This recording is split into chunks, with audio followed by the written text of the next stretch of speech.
to go? All right, morning councillors.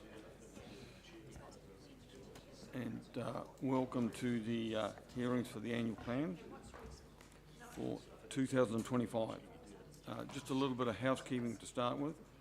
For those that are running off the run sheet that we've got for today's hearings, there are 3 people zooming in. So slot 7, slot 11 and slot 13 are all Zoom attendees, so they won't be here in practice. You'll be aware from previous occasions that these are 10-minute slots, and we'll be keeping to those religiously so that we don't run over.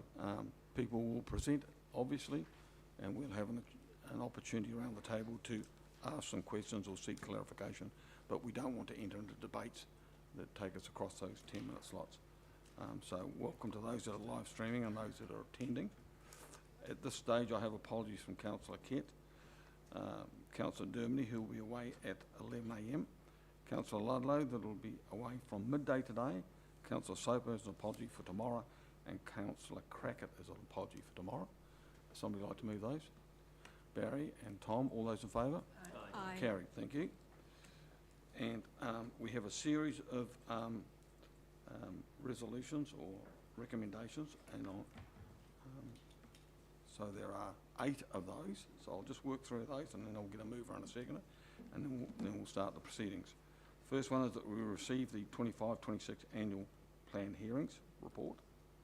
We received the submissions for the annual plans, which are in Appendix 2. So those are the people that are coming to the hearings, and then there are Appendix 3, which are submissions that are not to be heard. Recommendation 3, receive the summary of the submissions. We also have 8 late submissions, so we need to approve whether we accept those or not. Note that the submissions to be heard are listed in the hearings timetable, which you have in front of yourself. We also received the social media report. Number 7 is that the notes of the deliberation of the annual plan will take place on the 13th of May, so that's the stage where we'll deliberate those. Being mindful that the chair of the committee is away on that preceding day, but you're here on the 13th, don't you? Yep. And delegates to the Finance and Policy Committee to deliberate on the proposed changes to the rating policy, stormwater rating boundaries. So will somebody like to move? I'll move. Leslie, thank you. Barry, any opposition or any discussion around those? No? All those in favour? Aye. Carried. Thank you very much. All right, first speaker. Chair. Sorry, yes. I don't think you asked for declarations of interest Oh, sorry. at the beginning. Sorry, I'll do And that. I do have one. You do have one. Excellent. Sorry. So, apologies for that. So as chairman of the Stadium Trust, Yes. as an ICC representative in that, there's at least one submission on that Yep. specifically, and several other submissions mention it. Yep. So with your guidance, I would think that I simply don't speak to those, but Yep. remain here. Certainly. So, Yeah. yeah, I'll come to that in a minute, Tom. Yeah, Steve? Thanks, Chair. Just wanted to acknowledge that Vanessa Huey-Pole from Active Southland will be submitting today. Active Southland is my employer. Yep. So, direction on that to sit that out, or? I'll come to that too. Okay. So any other declarations? No, I think that, Trish? Just as a representative on IPEG, I'm not sure whether that's needed. Yep. It's not, we were at board meetings when this submission was Yep. discussed. So my view on that, and I'll open up for discussion afterwards, is that for those that have those conflicts of interest or those declarations, that they should be able to attend and listen to what's being said, but they can't participate in any questioning that goes on during that. That would be inappropriate. But I'm open to some discussion if there's an alternative view on that. Because the alternative would be to leave the chamber while that discussion was going on. But I think many of us have interests in different groups around town. Yeah, Pania. I just want to note that we have Bex talking on behalf of Connected Marahaku. So I just want to note that. Sorry, I can't hear you. I just want to note that I actually chair that forum Yep. of Connected Marahaku, so I'm happy to Sure. step back from that. Yep. Well, as I've already said, I think we should still sit and listen to the submissions, but just don't participate. The alternative will be to leave the chamber or go to the back of the chamber while those people are submitting, but I'm open to discussion on that. Evelyn.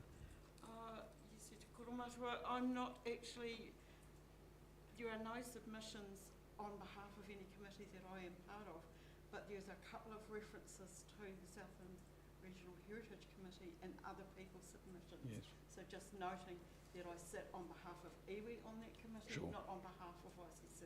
Okay, thank you. Grant? Yeah, I don't have a conflict that I'm obviously aware of, but I think I agree with you, Mayor Clark, that it's important that those people stay in the room and listen.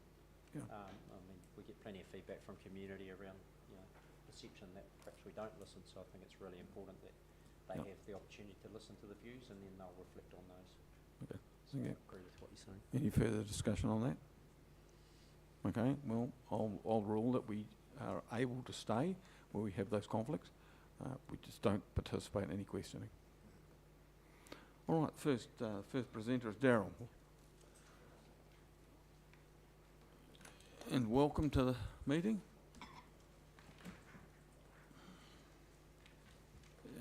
It's reasonable, Daryl, to understand that we have read your submission, so this is your opportunity to add to the order. Good morning, everybody. I'm Daryl Pyle. I own a property on Kaiva Road. Wanting to talk to you about your stormwater rating policy and your boundary mapping. As part of farming, you have to offer access for natural water flow across land. So for properties above me, I've got to offer the water flow across land. For properties below me, which in this case is Donovan Park, you have to offer natural water flow for me. You cannot restrict it and you cannot charge for this. So my question is, with your targeted rating for this stormwater, what is it you're trying to achieve? What are you actually trying to get out of it?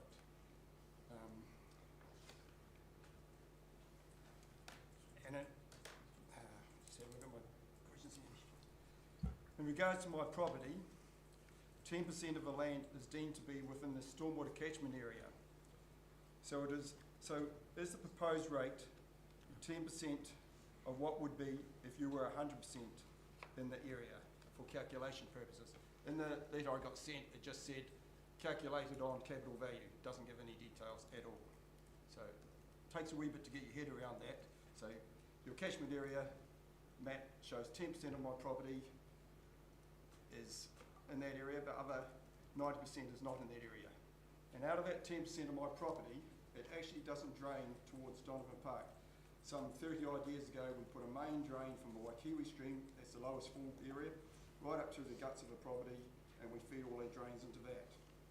So that's how my property works. I noticed on my rates invoice, it clearly states services funded, stormwater services funded, already on my rates invoice, I pay it annually. So, are you trying to charge us twice, or are you going to credit back on one if I can pay your targeted rate? You can't charge us twice. The way I look at it, and a lot of people look at it, the consultants who have come up with this, it's just, to me, a revenue collecting exercise. I don't know what you're trying to provide for me out of it, and my neighbours and everyone else. That's why I look at it. It's my short talk. Have you got any questions for me? Yeah, Daryl, I'll clarify something to start with. You probably won't get an answer right now on the two questions that you raised, but we'll have staff here taking notes about that, and they will come back to you on that issue around the 90%, 10% stuff, and around the targeted rate and the general rate as well. And councillors will take into account whether that's specific to your situation or whether it's a wider issue that we need to be mindful of. Other councillors? Any questions for Daryl? Yeah, Rangi. It's more of a statement supporting your submission, because I've personally had numerous phone calls and I've asked questions via emails and have not been able to get the answers to answer the questions you've raised as a councillor. Point of order, Chair. Yep. This isn't a forum for councillors to make statements. This Yep. is a forum for us to question submitters. No, hang on. Point of order sits with me, and I support that.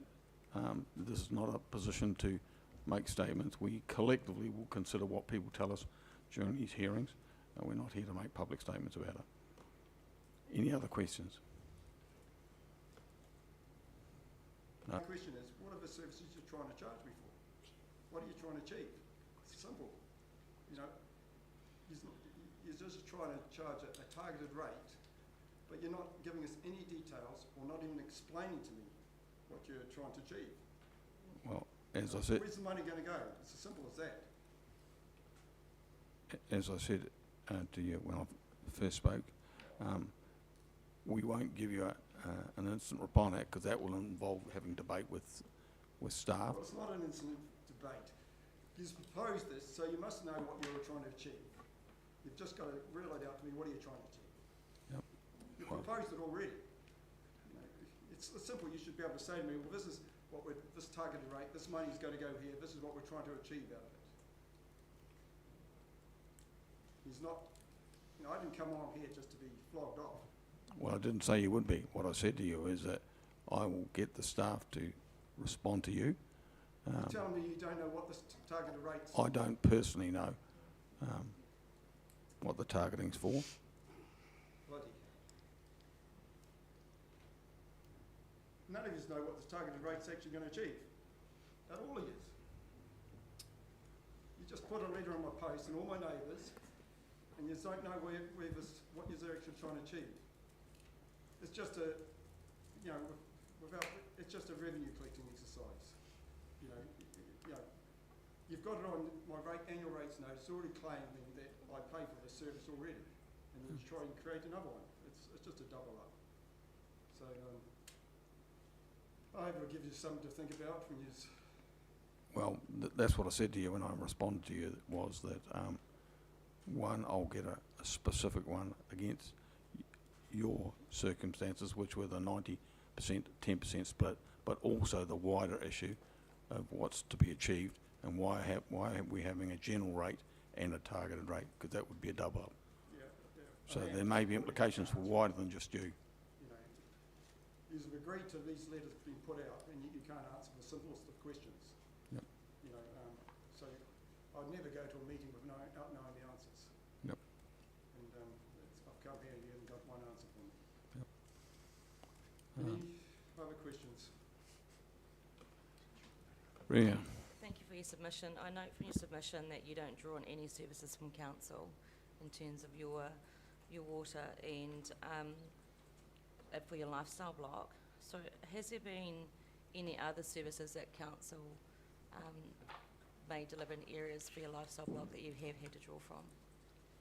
I supply, vice versa, I supply the services to you. And I've never charged you for it in 40 years. So the land I own is Anderson's Park Farm. I bought it off Anderson's estate. Yep. And your Anderson's Park house, your duck pond, there's a stream that flows there all year round, your roads and everything drain through my property. And through a sealed drain to the Waikiki stream, all through my property. That drain in 40 years has failed, and the cost of repairing that has been met by me. Although the council did upgrade its ponds for the stop things coming down and blocking the drain, which is what happens occasionally when people throw stuff into the ponds. You know, yeah. The drain failed 3 times. One was a comb and one was a toothbrush and a can, but they've improved on that. But you know, it's just natural that whatever way water flows, and I supply that service. I hope you all work it out. It's been interesting. Thank you. Thank you. Thank you. Any further questions? Thank you, Daryl. Thank you.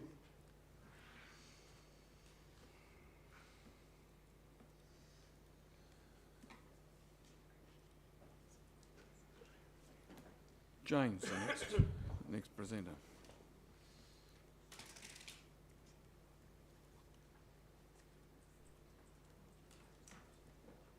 I have prepared what I'm going to say to you today, so I'll be reading quite a bit of it.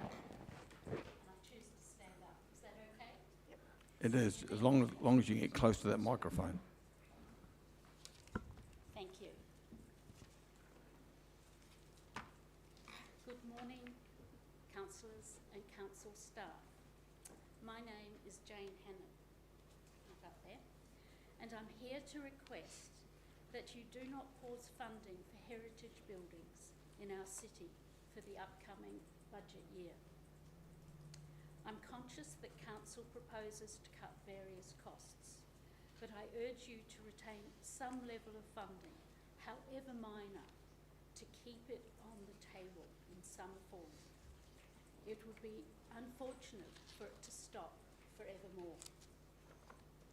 My family has had a long period of ownership of D Street properties, from great-grandparents in the 1870s to grandparents, and now me as a fourth-generation family member.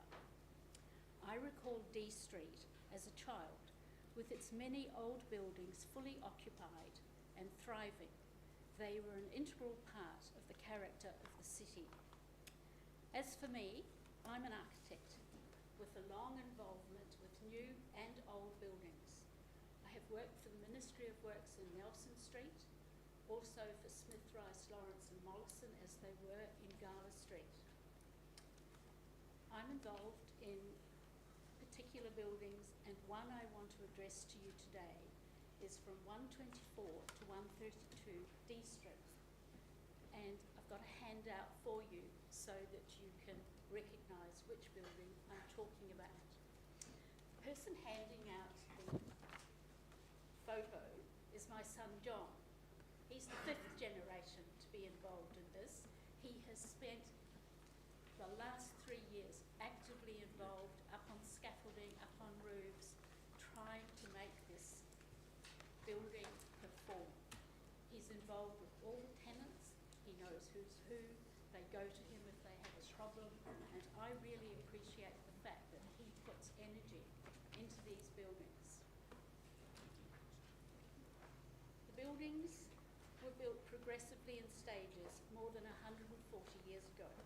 You can see these buildings on the handout I've given to you. They look like one building, but in fact they are on 3 lots extending through to 11th Street. I am now the owner. Maybe that's good, maybe that's not so good. I'm never quite sure. And I work tirelessly to keep them occupied and maintained. Keeping them occupied, getting tenants is critical to the survival of these buildings. For years, these buildings have needed maintenance. From re-roofing, to replastering, to repainting, to upgrading electrical and plumbing services. The list goes on and on, and will keep going on, presumably with seismic requirements, strengthening, and more maintenance. In recent years, the City Council has provided financial assistance through various funding rounds, and as a consequence, the buildings and their occupants have benefited enormously. I cannot stress how beneficial this funding has been. Prior to the funding started, things started to go backwards. Now they're going forwards. So I really thank the Council. For example, in 2023, the facade was repainted and new under-awning signs were installed.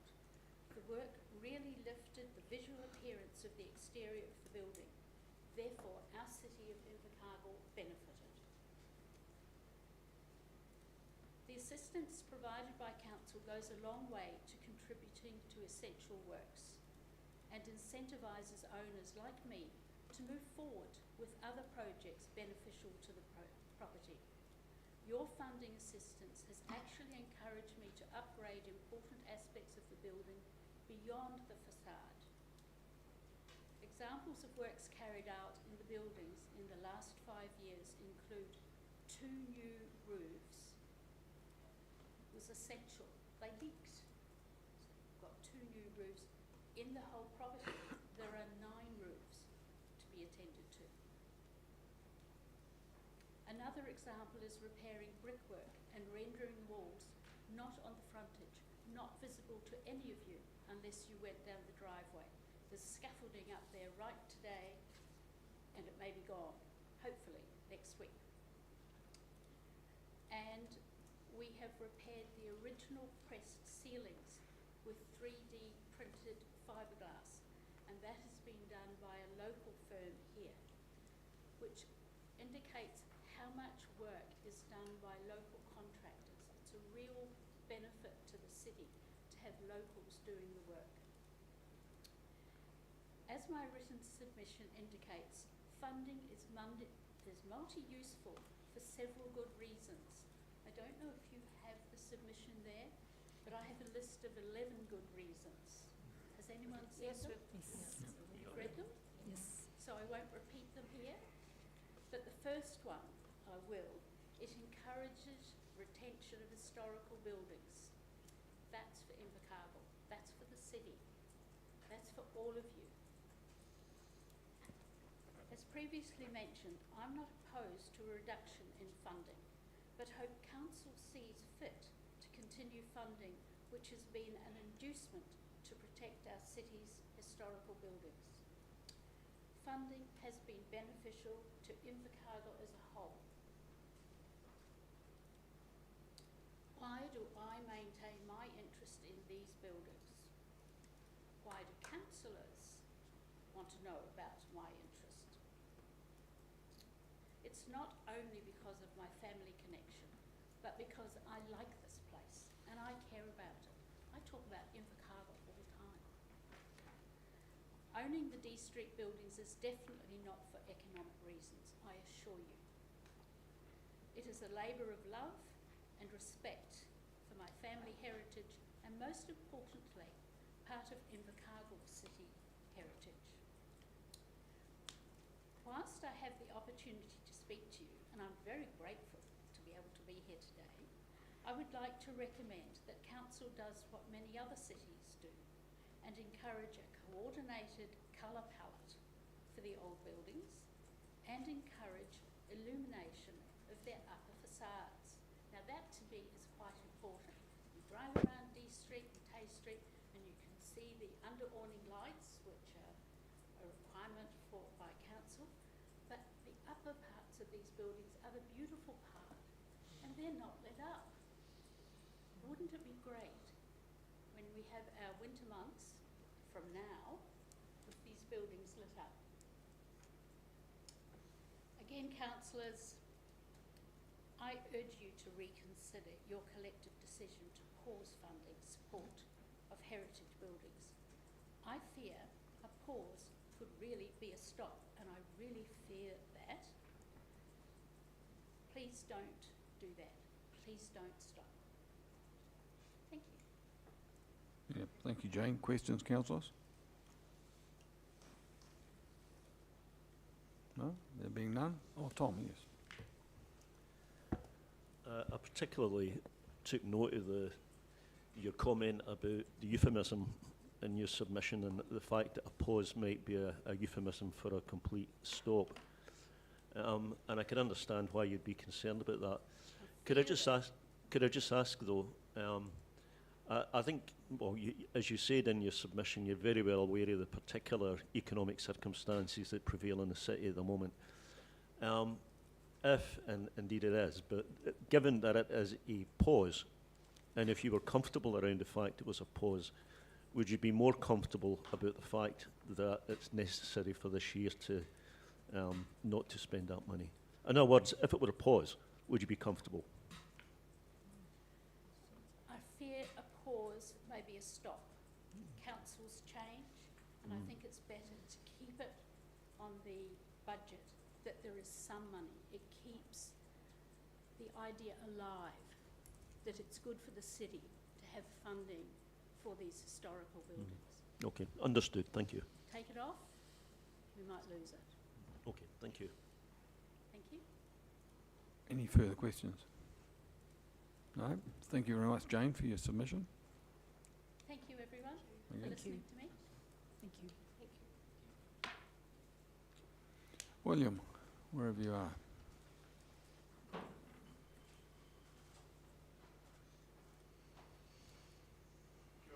Yeah, welcome. My name's Dulu, and I just want to have a chat about the upcoming stormwater issue that I see. I live at 32 Knees Road. I live there with my wife, and I've got a little farm which is about 5 acres. Bill, use your microphone. But you can't hear me? You can sit if you wish to. You can sit down if you like as well. Oh, okay. So let me talk about, thank you for the effort that you've put in so far in reading my submission, and also being here today. I didn't expect the whole council to be here, but however. Presently I manage 32 Knees Road, the stormwater that lands on my property, as well as the other two waters, obviously. As you can see from the photographs, I'm sure you've got the photographs in front of you. The stormwater comes from 3 small farms due to the contours of the land. On this occasion, the photograph that you see in front of you, I'm hoping that you've got that. Oh, well, I've only got 3 because I thought it was only having 3 people here. We'll pass them on, yeah. Thank you.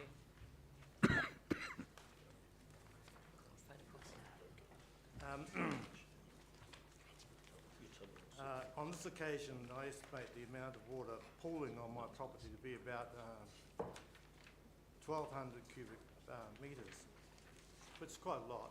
Most of it will be evaporated and also soak into the land.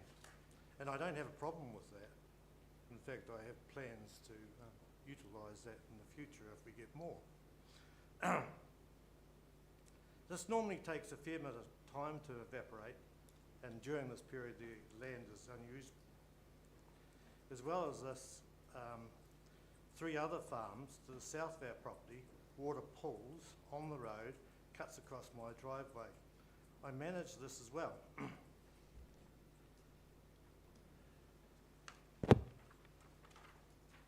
There is a small drain that comes from our unsealed road and it always blocks, and so I have to clear it.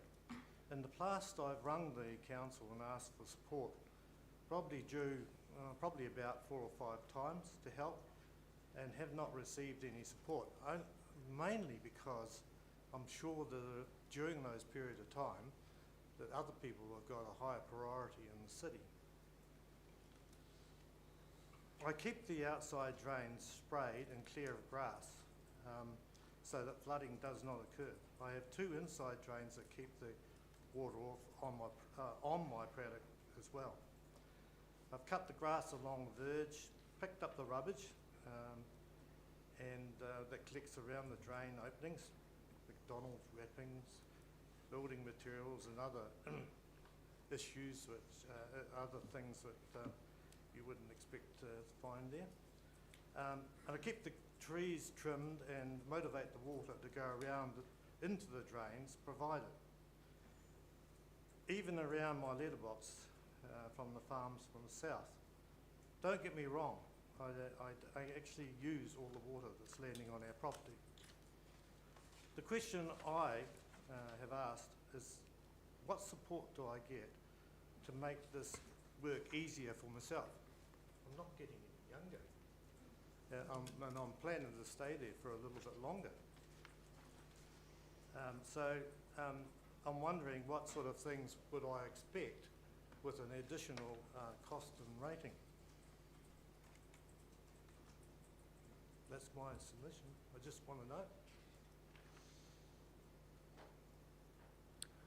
Any questions, councillors?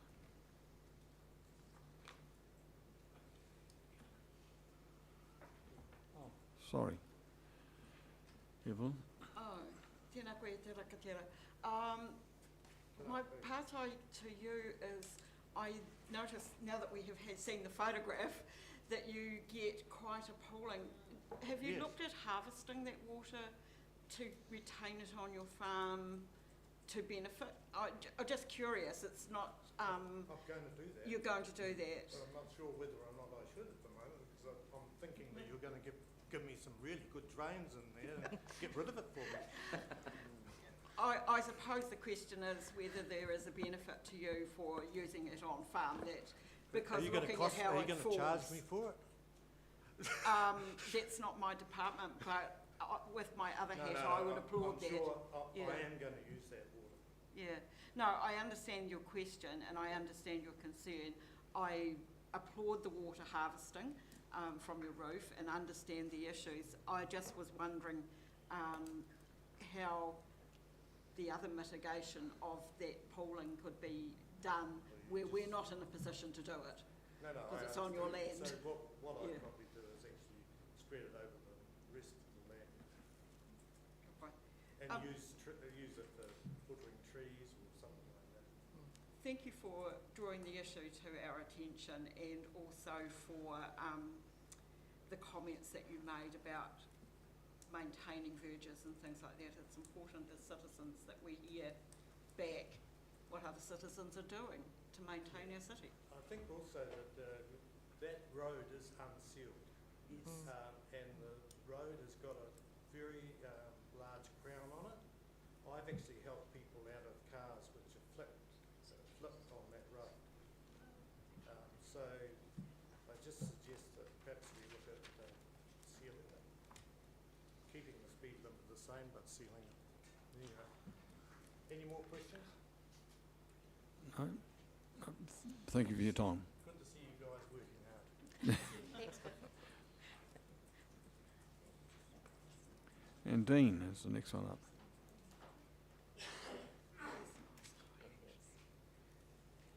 Welcome. Probably a bit under-organised for everyone. I didn't realise there was a whole gang here, but why talk to the jockey when you come to the stable? Now, I'm just talking a bit on the stormwater that's going to be coming on in Otatara. Been out there for just about 50 years now, and probably a great thing they have done is put that pump track in out there, which has been awesome. There's always kids there, but we're getting a lot of water, surface water sitting there since this curb's been put in, and it's a hazard. The whole curb is a danger in the word go anyway. I don't know why we didn't put some street lighting in on Dunn's Road. It would be more applicable than that in the long run. There's, roads up in Otaria going into the bush that have better street lighting than Dunn's Road. Now, we're on Otatara Road, and we've been over the last just about 40 years now. The water from here runs from Otatara Road into the golf course, so I haven't got anything really organised. I didn't realise this was going to be quite what it is. But our water, it's always blocked, never runs. There's been no upkeep and nothing done. Now, on this proposed stuff that's going to go, I've been told that the upkeep and maintenance on the drainage is nil at the moment, and apparently it's going to be nil after. If this is we're going to be paying for this, and just like some clarification on this. And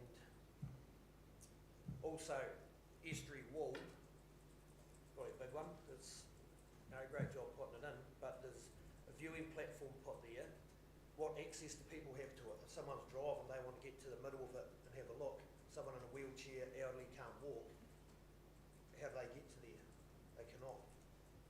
There's no steps, no nothing. People that are biking there can see over it from the word go anyway, so why would that money be used to do that as well? There's no need for it.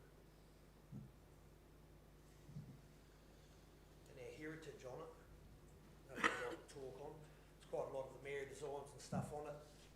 There is quite a big Irish, Scottish, German, Dutch, many different ethnicities that have been in Southland for many generations. What have they been given to show on this airport street and stuff? Just a couple of questions. Just wondering is, we're all paying for it. What sort of does it show the other ethnicities' heritage? What about it? Any questions? Dean, just from me, one quick statement on the stormwater. So I live in Otatara as well, and I walk regularly around most of the places, and previously had the rural delivery run, so I'm aware of the ditches, which aren't maintained. So that was one of the things that I commented on when the stormwater issue was raised, that if you want to have a rate for it, then you have to show some maintenance of those ditches. You can't just rate for it and then do nothing. So that's in the pipeline, as it were. So they're going to maintain that. Well, there'd be an obligation to do that. If you're gonna target a rate to people, then you've got to provide the service. So how will that go? Are they going to run one down to Dunn's Road to go into there, or is it just going to carry on into the golf course? And You know, I can't answer the specifics of that, but probably Yep. early days still. yeah. Yep. Any other questions? Yeah, Grant. Yeah, well, just a point of clarification. So I think you're talking about the pump station along the airport road there. That's Yes. actually Environment Southland Yeah. assets, not ours. Okay. So your rates contribution to that's through Environment Southland. So you had nothing to do with the wall or any of that? I'm not sure on what. No, it was, Yeah, the wall's part of it, but not the pump station part of this. That Environment was Southland. climate control needed, climate change needed. That's, I know these things I've That's tried why bringing in the past and you get nowhere, so, oh, come down here, Yeah. yeah, someone, well, Yeah. everyone's here. But No, it's yeah. good. That's good. Thank you for coming. the wall was government funded post-COVID as a shovel-ready project. Yep, as opposed to council funded. Any other questions, councillors? No? Thank you very much for your time. Hey, all good. Thank you, team. Keep it up. Okay, Thank you. He's gone. Kathy, wherever you are.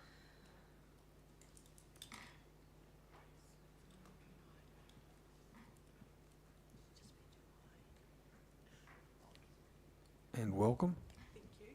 Kia ora everyone. Just to clarify, I'm here on a personal role as a ratepayer. So thank you very much for the opportunity to come and speak on a submission. It'll be very, very quick, but just really wanted to emphasise my support of investment into urban play across the city. And I am particularly supportive of the distributed model, which is looking at working with the appropriate groups within those specific areas. We've got some amazing advocates and community members and organisations who know these areas really well, and I think we can get some really good outcomes and actually better bang for buck for the investment that the council would be contributing. I think urban play spaces are vital for creating a connected, thriving community, and not just for young children. So just really keeping in mind that we're creating these spaces for all ages. And I wanted to particularly focus on creating safe and welcoming environments for teenagers. I think it's really important if we want to, well, we know that Southland is a great place, well, Invercargill is a great place to raise a family, and we really want to be attracting young people and people starting families to come, live, work, spend money in the region. So if we can ensure that it's a safe and welcoming place that people want to spend time. Sorry, I'm reading off my phone a little bit. I think there's a lot of work that's been done by a lot of people and a lot of organisations for many, many years, and the community's ready just to see some action and to get the investment on the ground. And so I guess that would be one of the priorities, is actually just getting the equipment or whatever activations are in place done. And I think, yeah, just that priority around partnering with the relevant organisations. So thank you very much for the opportunity to speak, and if you have any questions, let me know. So Kathy, just from me, I thought it was an interesting presentation that you gave about the alternative for Wagner Place toilets. That you said if we were to consider closing those, we should have some wayfinding, which is a word Yes. that Yeah, to other toilets. yeah, to be honest, when I filled out the form, I didn't know I had too much of an opinion on the Wagner Place toilets. Yeah. But it is important that people can see clearly where they can use the toilet facilities. I think it's also, since filling out the submission, I've been made aware that they're used by, they're often used by a lot of people that don't have safe housing. So if we can make sure that there is a safe alternative for the people who are currently using those Wagner Place toilets, and by a safe alternative, I don't mean other necessary public spaces. We want to ensure that all of our public toilets are the kind of places that you could safely send your teenage or young child to go to the toilet if they needed to. So I think just making sure that there is really, really clear wayfinding and then safe places for all people. Yeah. Yeah, thank you. Leslie. Thank you. Kathy, just going back to what you said about play in teenagers, did you have specific suggestions for what could be provided for the teenage age group? I think you could there's a lot of organisations that do a lot of work, like really good work with teenagers, and so you can help co-design that. But I think a big part of it is actually working with them and creating a space that they know and feel safe and welcome. Yeah. Yep, Tom. Hello.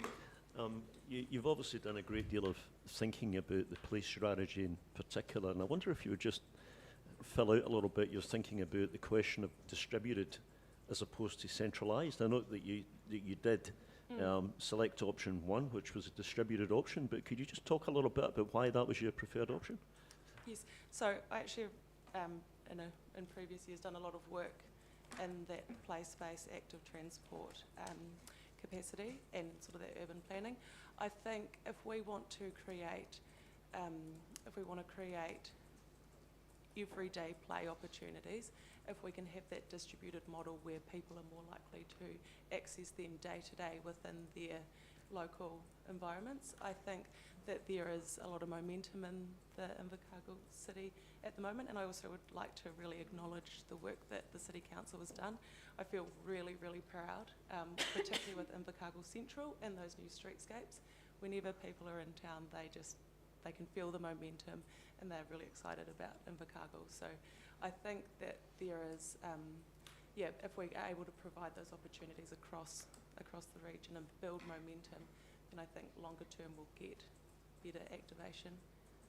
Yeah. Trish. Thank you, Kathy. And I appreciate all the work you've done on play over the years and you're passionate about it.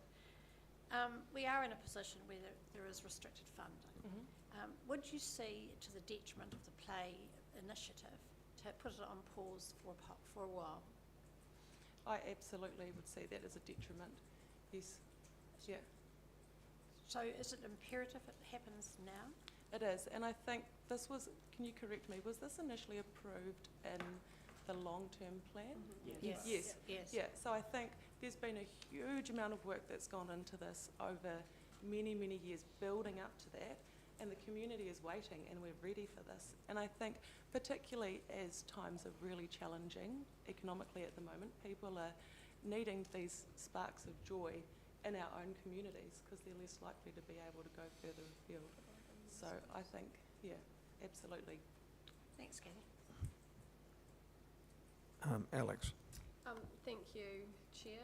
You mentioned a customer-centric solution for transport, in particular for young people. Mm-hmm.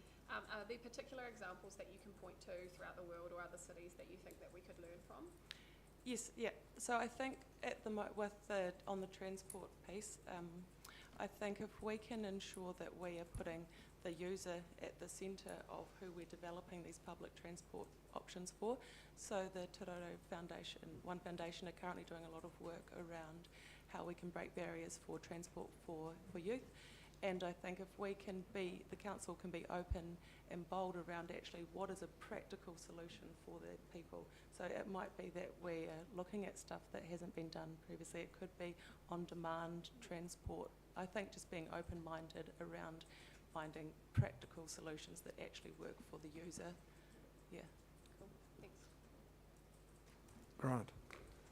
Yeah, thanks, Mayor Clark and Kathy. Just in terms of the distributed strategy, I think we've got 54 play areas in the city already, Mm-hmm. including Bluff. So I'd argue we've got a distributed play strategy now. Do we need to enhance that with further investment, or do we just need to continue to invest, or perhaps redirect some investment to where there's some areas that perhaps have missed out on investment, and Bluff would be an example of that, as opposed to putting new money to it. What's your view on that? I mean, 54 play areas in the city, Mm-hmm. that's distributed to me. Yes, yep, Yeah. I would say that is distributed, and I think that's a real strength for our region to have so many play spaces. Like, we've got to keep in mind a lot of these areas, and I've done a fair bit of work where for some of the communities that if there is a main road in between, there may be actually like we'll call it transport severance around accessibility to those particular play spaces. So I agree that, you know, we do have a very distributed model, but my understanding was when I was submitting is I was talking about whether we would put the real focus on all of the CBD funding going into the CBD, as opposed to, I think, further activating the... Yeah, so, and that's a really good point. So I take from that maybe what we could look at is, again, obviously you've done a fair bit of work on it, where we've got, you know, a park area that's severed by transport, we look to work on a better solution in that particular area to get more access to play in that particular area. Yeah, would be a good way for us to enact the play strategy. Yes, in a bit more detail, It's a good point. Thank you. And I think just like a lot of this activation stuff, it doesn't need to be ridiculously expensive. It's like, it's a lot of it is it's permission, it's art, it's fun, it's adding vibrancy. And so, I think be creative. Maria. Cool. Thank you. Thank you very much. Oh, you've got one. Oh, sorry. Sorry. Thank you. Thank you, Kathy, for your submission in areas that you've focused on and given us feedback on. I just wanted to return back to the direction that Councillor Dermody was pointing out to, and wondered with the distribution model, had you given thought to the fact that we have a stadium that has a whole lot of activities there for little ones to adults, that we could perhaps look at improving the accessibility and upgrading play areas there as a thought process? Yes, absolutely. Yeah, I think the stadium is an amazing asset, and we use it all the time. We're constantly booking the play pods, courts for all ages. So yeah, you could include that in that distributed model. Same with Invercargill Central having that. The reality is actually it is great having a place that is undercover. I really credit the Invercargill Central pop-up play space. It's amazing, even just to have an undercover place, or even to get the kids out of the shops for a minute. Yes, so yeah, absolutely with Stadium Southland, and I think that's a particularly good one for young people, for teenagers. Yeah. Thank you. Evelyn. Kia ora, Kathy. Thank you for your submission, because you did touch on a number of things that are quite dear to my heart. But particularly I want to ask you, given that you've indicated you've considered more about the Wapna Place toilets, and you've indicated wayfinding to alternatives, is that something that we're not very good at the moment already? Yeah, I don't think we're particularly good. If we, as a city, just making sure that if you take it from a user perspective and you've never been to Invercargill before, how would you know where to be able to access the toilets and facilities? So it's something that's a continuous improvement. And you've indicated that your research says that we do need somewhere that is safe for people not just to go to the toilet but to shower and for personal hygiene purposes. We don't have an alternative to Wapna Place for that. Have you considered where that might be located? I would think that you would partner with the appropriate organisations who would know best how to support that. Yeah. You haven't seen any models anywhere that you thought we could look at, or? Not at the moment, no. No, thank you for the thought that you've put into it, though, and for coming today. Thank you. And Steve, last one. We've got time. Thanks, Yeah, Chair. sure. Just quickly, thanks for your presentation, Kathy. I always find you incredibly inspiring when you talk about play and how you define what play can look like in a city for all ages. And I wrote down sparks of joy from your presentation today. Is there a spark of joy in Invercargill or a city in New Zealand or around the world that you've found really inspiring? I think it's that, for me, it's that spark of joy is where you get to meet you have a central meeting place where you get to meet other people, and whether that is, you go to Christchurch, go to Margaret Mayhere's, whether you're in Queen's Park, you're in, I think it's that place where you get that spark of joy, being able to meet people, and you can relax, have a coffee, kids can play, and I think just one last thing quickly is around, for me, I love our kids biking everywhere, and it's a really, really simple thing. I don't even know if any of you knew that happened, but around some of the alleyways around the city. For me, like, you know how they had these wooden banks? A couple of them have been removed, and they were always a barrier. Like, I could barely get a pram around it, and then the kids riding their bikes. So even just simple things like that is going around is how can we make this easier? So now, just through the removal of 2 pieces of wood, we've got an entirely safe and easy access point through to our school. So just little bits like that. So just thinking about how do we make it easy for people. So Kathy, just as a final reflection from me, I mean, one of the centralised, decentralised models for play is that if you compare us with Christchurch has got Margaret May, obviously, and is 6 times larger than Invercargill. They've got 50 parks, we've got 75. So one of the beauties of having all that green space is it's really hard when you've got a smaller population base to sort of fill each one with something that's attractive, and sometimes you tend to centralise it a little bit more. I guess that's part of the debate that we will have. But thank you for your submission anyway. Right. Thank you all for your time.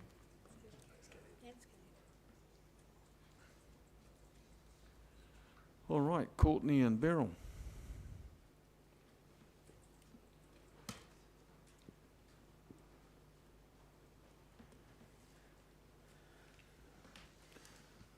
Welcome, ladies. Thank you for having us. Thanks for the opportunity to speak to our submission today. As you'll seen in our submission, there's sort of 2 areas of focus in our submission, and that's the Community Wellbeing Fund and the Urban Play Options. So starting with the Community Wellbeing Fund, this is such an important fund to support initiatives that contribute to the livability of our city, the wellbeing of our people. While we know many are struggling at the moment, it's the initiatives supported by this fund that can support our communities and perhaps ignite some of those sparks of joy, as the previous submitter alluded to. So while only a small amount in the scheme of the council's overall budget, I think I saw somewhere at 0.39% rates decrease would come from this reduction in Community Wellbeing Fund. So small in the scheme of council's overall budget, it's significant to those organisations applying, and these small investments can contribute significantly to the outcomes that can be achieved, whether social, cultural, economic or environmental. We are hearing consistently of the challenges funders are facing, and to make such a large drop in community funding in an already very stretched environment is incredibly challenging. We can't talk for other organisations, so we'll speak of our own experience with the Wellbeing Fund applying as South Alive. As outlined in our submission, the last time we applied late last year, we received significantly less than requested in our most recent application. And with the reasons being cited as the funding constraints.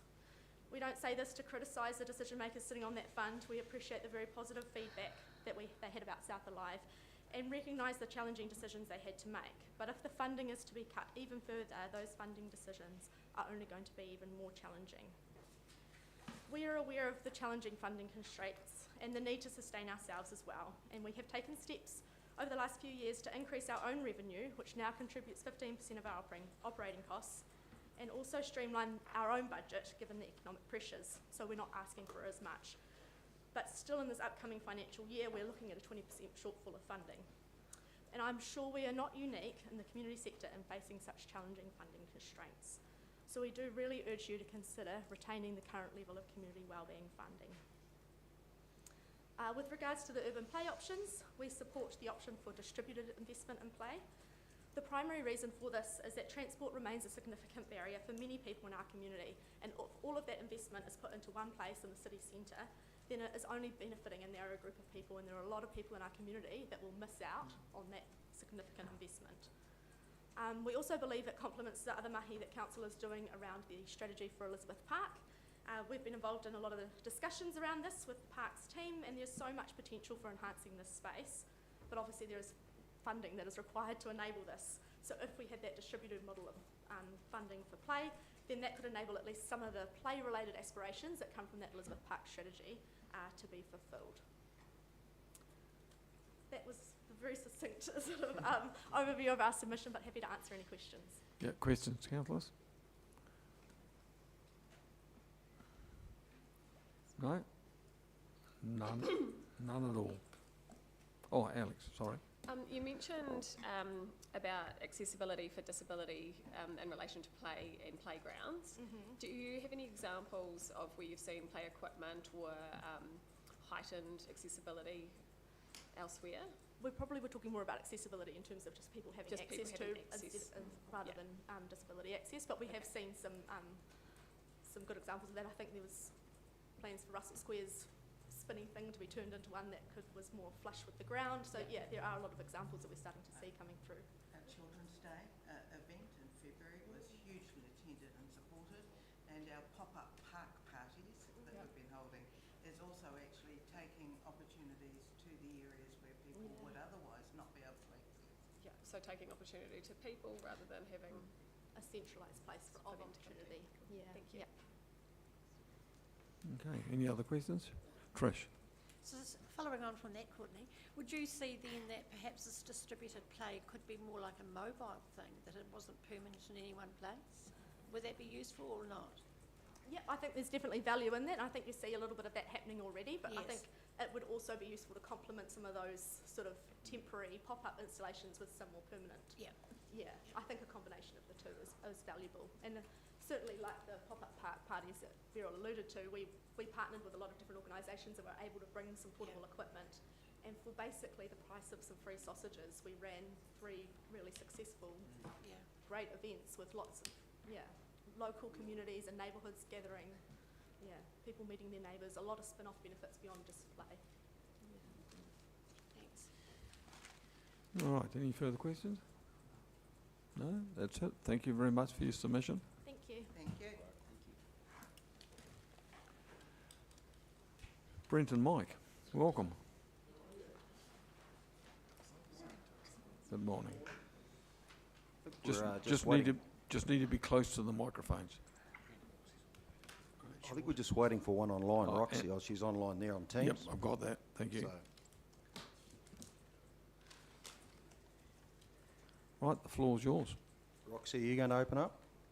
Can you hear us? Good morning, everybody. Thank you for allowing us this opportunity. I am Roxy Robertson on behalf of South Pacific Meats and Open Country Dairy. We made some submissions, written submissions earlier in relation to the annual plan.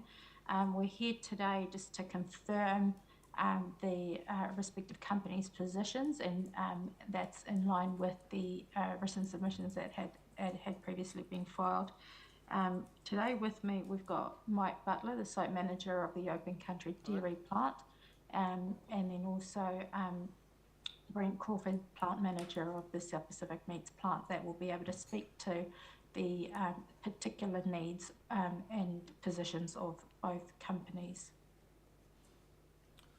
Thanks, Roxy. So, yeah, I'm Brent, South Pacific. The plant itself employs just over 500. We operate 11 months of the year on a day shift and 6.5 months on a night shift. We'll take it at the written submission, which has already been filed, but there's 3 main points I'd like to make on behalf of SPM and OCD. There's obviously a significant percentage increase that appears for water at 33 and trade waste at 25.5, and it's a significant trend upwards. It's not in line with other councils, nor the government's plan for the relation to the water management. The upward trend in the last 2 years is simply not sustainable for business, and extremely disappointing industrial users appear to be targeted. Continued increases of this magnitude has the potential to be prohibitive for future development in the region. The second point is the lack of consultation on the increases. It's disappointing that neither SPM or OCD was not approached, given the significant impact the increase will have. Last year we had an 80% increase. There was no consultation. It arrived and the increase went up. We're alleged to believe it was a database issue. This year, with the size of the increases, we received 2 letters in the mailbox. One would suggest that with the size of the increase in technology these days, a simple phone call or an email could have been sent to both businesses indicating or outlining simply had we received the letters in the mailbox. And thirdly, lastly, the lack of acknowledgement or reflection for the infrastructure upgrade that SPM and OCD has already funded. To that end, SPM and OCD are happy to continue with the relationship that has already worked quite well, but meet separately to discuss specific impacts on whether a separate fee structure could be implemented to reflect the funding that has already been made. So for those of you who aren't aware, SPM and OCD funded the pipeline of trade waste back to the Invercargill City Council in 2021 to the value of $5 million. So thank you. Mike, have you got anything to add? Yeah, I do actually. So I guess the big surprise was last year we went from 80 cents per litre, and every year we get an increase of 5%, 10%. I've been 40 years in Invercargill and businesses, and that's kind of normal. Last year, non-notified, we went to $1.80. So it took the water cost for the plant from $140,000 budgeted to $442,000. We didn't budget for it. We didn't know it was going to happen. It just arrived. We got the bill and I said, what's going on? Because we basically take off their system. So, you know, big surprise. It's already happened. What can we do? Now we get another increase proposed 31.5%. So we go to $2.39. We were told in a meeting a couple of weeks ago that expect 20% per year. That'll bring us up to $5.89 per cube. Well, I can compare it with our Wanganui site, which is kind of one of our competitors because we compete for development. They're paying 89 cents, right? So we will be paying $2.39, 3 times the price. Very similar situation. They run milk powder plants. We're trying to put a proposal for a cheese plant here that'll employ another 150 people, all Southlanders. Good opportunity. We compete against Wanganui. Right now, today, Wanganui for water and effluent paid just under $1 million less for it than we do for exactly the same business. I'm competing against Wanganui site. EBITDA, cost per tonne. If you do a 20% increase over the next 5 years, then we're $2 million difference. It adds up. And those who make the decisions on where the plants go, they look at the financials. So that definitely affects us. I also can't understand we're on a main line to Bluff. Bert and I take as the equivalent water for 4,500 households. We get charged the same cubic metre rate per litre of water, per cubic metre of water, as does a ratepayer in town. It makes no sense. 4,500 distribution networks to one pipeline that is feeding Bluff anyway. And we actually only get the overflow from Bluff. Quite often we're held back because you're filling the reservoir. You can't get extra water now for your process. You can give you some tonight because the reservoir will be full. So we're sort of second-hand takers on a very simple process, but we pay the same price. And if you look at the, the economy of scale, one would think around 60% should be the rate that should go on a user of our size, but we're not. We're paying 100%. So we are subsidising residential. Remember that if we can grow, we grow people, we grow jobs, we grow ratepayers, we help businesses. We really are at a danger here of getting knocked back pretty hard and someone else getting the business. So that's how I feel. I think, I don't think it's a fair cop. And I look at what other, we were told in the meeting that other councils are going to increase 20% as well. While I look at Christchurch and I look at Wellington, real bad infrastructure in Wellington for water, they're talking about a 9% increase per year. And Christchurch is talking 4 or 5. That's what I can find on the internet. Might be different, but certainly 20% on top of already last year 80 cents to $1.80 is a 200% increase, and now we're getting another 31. I just mind boggles. If you were paying your power bill and all of a sudden you're paying $300 a month, and next minute you've seen one that was $1,000, I think you'd say, well, I'm a customer, I'm not getting a fair deal. So that's kind of how we feel. Been here for a while. We need to support the business, and this takes us down a bit, puts us at risk. That's all I've got to say. Thank you.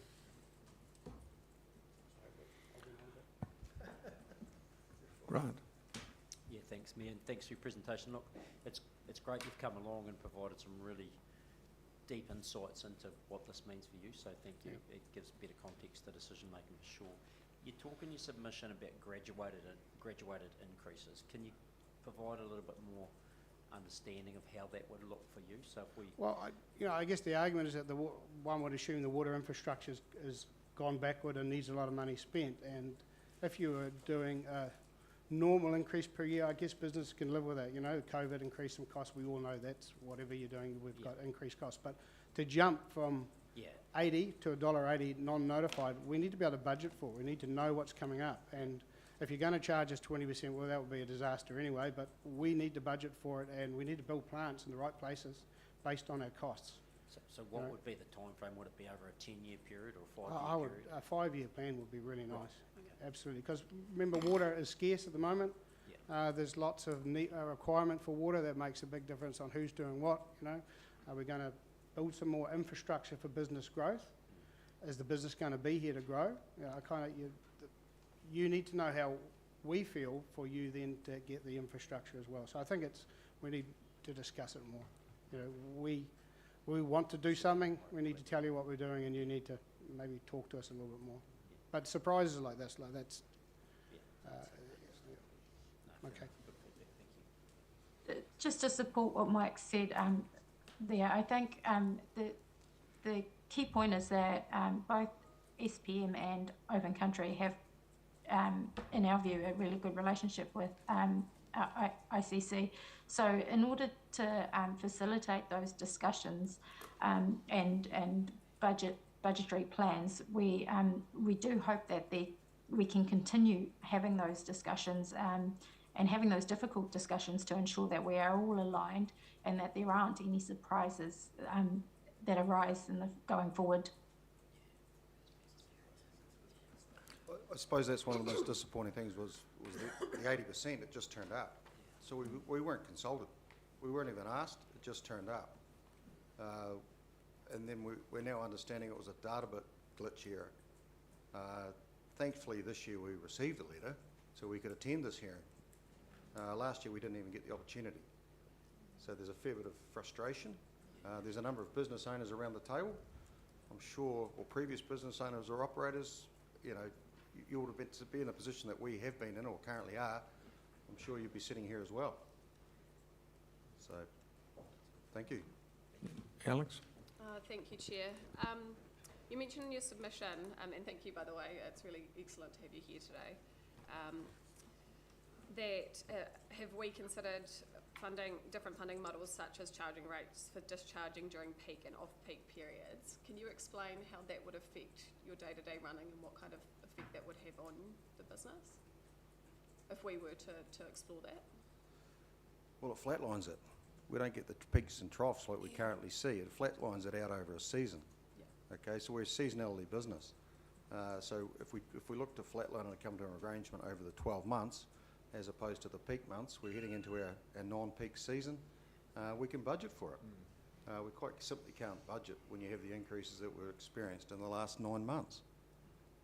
And actually how we use the water can make a difference as well. So Brett doesn't run at night time generally, we run 24/7, so we're fairly static, but he has a load during the day and night time. Well, you know, we can invest money in storage tanks so that we can draw harder when Bluff's sleeping. And it's the same as electricity. You know, we run electro boilers, we run them hard at night when everyone's in bed asleep, and we run lower during the day. So it's a business. Our power company actually runs our boilers. They turn them on and off based on the network load. So, you know, we give that control to others. Who wins? We win, and the power company wins, and we end up with a really good sustainable business because we understand each other's business. And I think we need to, you know, get together a little bit more on that. Yeah, thank you for that. That was effectively to my point, in that you're obviously willing to front up and put in the necessary infrastructure if that was to be something that would work. Yeah, definitely. Excellent. Thank you. Okay, sure. Thanks. Thanks very much. Thank you.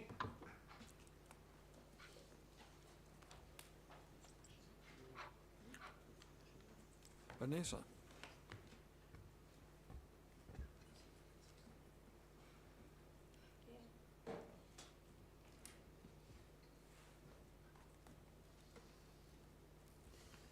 Welcome. You need to talk into the... Oh, thank you. Yep. Is that fine? Yep, that's good. Perfect. The floor is yours. Floor's mine. Thank you very much. Tēnā koutou katoa, Vanessa Huey-Pole. I'm the Chief Executive of Active Southland. Thank you for the opportunity to submit in person to this year's proposed annual plan. We have, as you can see, submitted a range of feedback to this year's annual plan, including proposed changes to the Community Wellbeing Fund, reduction in funding to OLT Stadium Southland, and fees charged for Splash Palace. I will take this feedback as read, but pleased to answer any questions that councillors may have in relation to these at the end. This morning I will focus predominantly around the proposed urban place strategy and the potential funding model. Why is this place strategy important? When it comes to sport, play and recreation in our communities, councils are the quiet champions behind the scenes. From our parks and playgrounds to sports fields, swimming pools and stadiums, councils own and look after these spaces where we as residents and visitors get to be active, have fun and connect with others.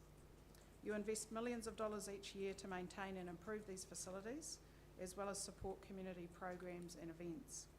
You don't just build spaces, councils help plan for the future. Through long-term strategies, you ensure recreation, sport and play is a priority, shaping neighbourhoods where it's easy for everyone to get outside and get moving. You are also champions for inclusion, helping make sure people of all ages, backgrounds and abilities have opportunities to be active, which helps strengthen the whole system that supports active living. We acknowledge and thank the Council for the vital role that it plays as the most significant contributor to recreation, sport and play in Invercargill. We are supportive of the proposed play strategy and pleased to see its alignment with national play principles, as well as a connection to our regional spaces and places strategy. We strongly advocate for this regional alignment. We are supportive of option 1, the distributed program, which allows investment to occur across strategic locations around the district. This allows for resource to go to the places where it is needed or can be leveraged the best. We have also noted a potential for IoT Stadium Southend to be considered for play investment. With over 500,000 walk-ins each year, it is the most well-utilised and burgeoning play space within our district. We strongly encourage that when considering the locations and the types of investments that Council use the National Spaces and Places Framework, which sets out 10 guiding principles to ensure that it is in fact meeting community need, builds on strengths of that area and the community in that area, and is also inclusive and accessible to all.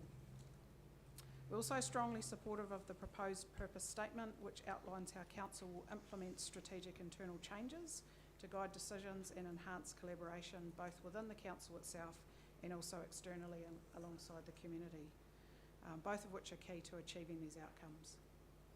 In summation, we're well aware of the current fiscal environment and understand that difficult decisions lie ahead. Yet we urge Council to apply the same level of importance on contributing to vibrant, resilient and inclusive communities that thrive beyond the basics of roads, rates and rubbish. Thank you again for your consideration and pleased to take any questions regarding any of the items we've submitted to. Thank you for that. Questions, councillors? Alex. Thank you, Mayor Clark. You mentioned in your submission the idea of the play trail in relation to the distributed model at the moment.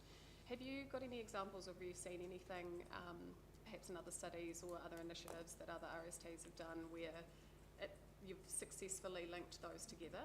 Yeah, and I think that comes down to how accessible we can make information available to how communities access or they become aware of and how they can access these.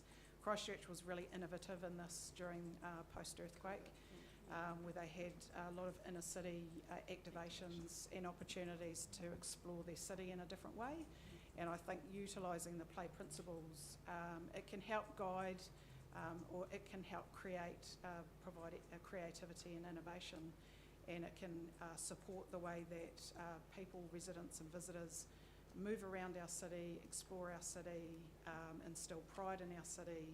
And so that's a vehicle that we can use in terms of play principles, not just the physical activity aspect, but the sense of how we see our city and how we move about, how we connect and explore as well. Thanks, Any other questions? Oh, Trish, sorry.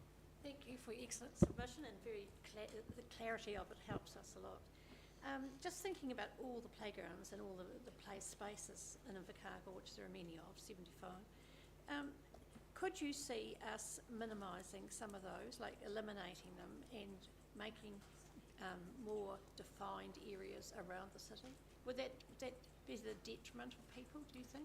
I think the key to that is community engagement and understanding that accessibility means different things to different people. So for some, the locations are critical, and being able to access play space within their immediate community becomes really important. Yeah.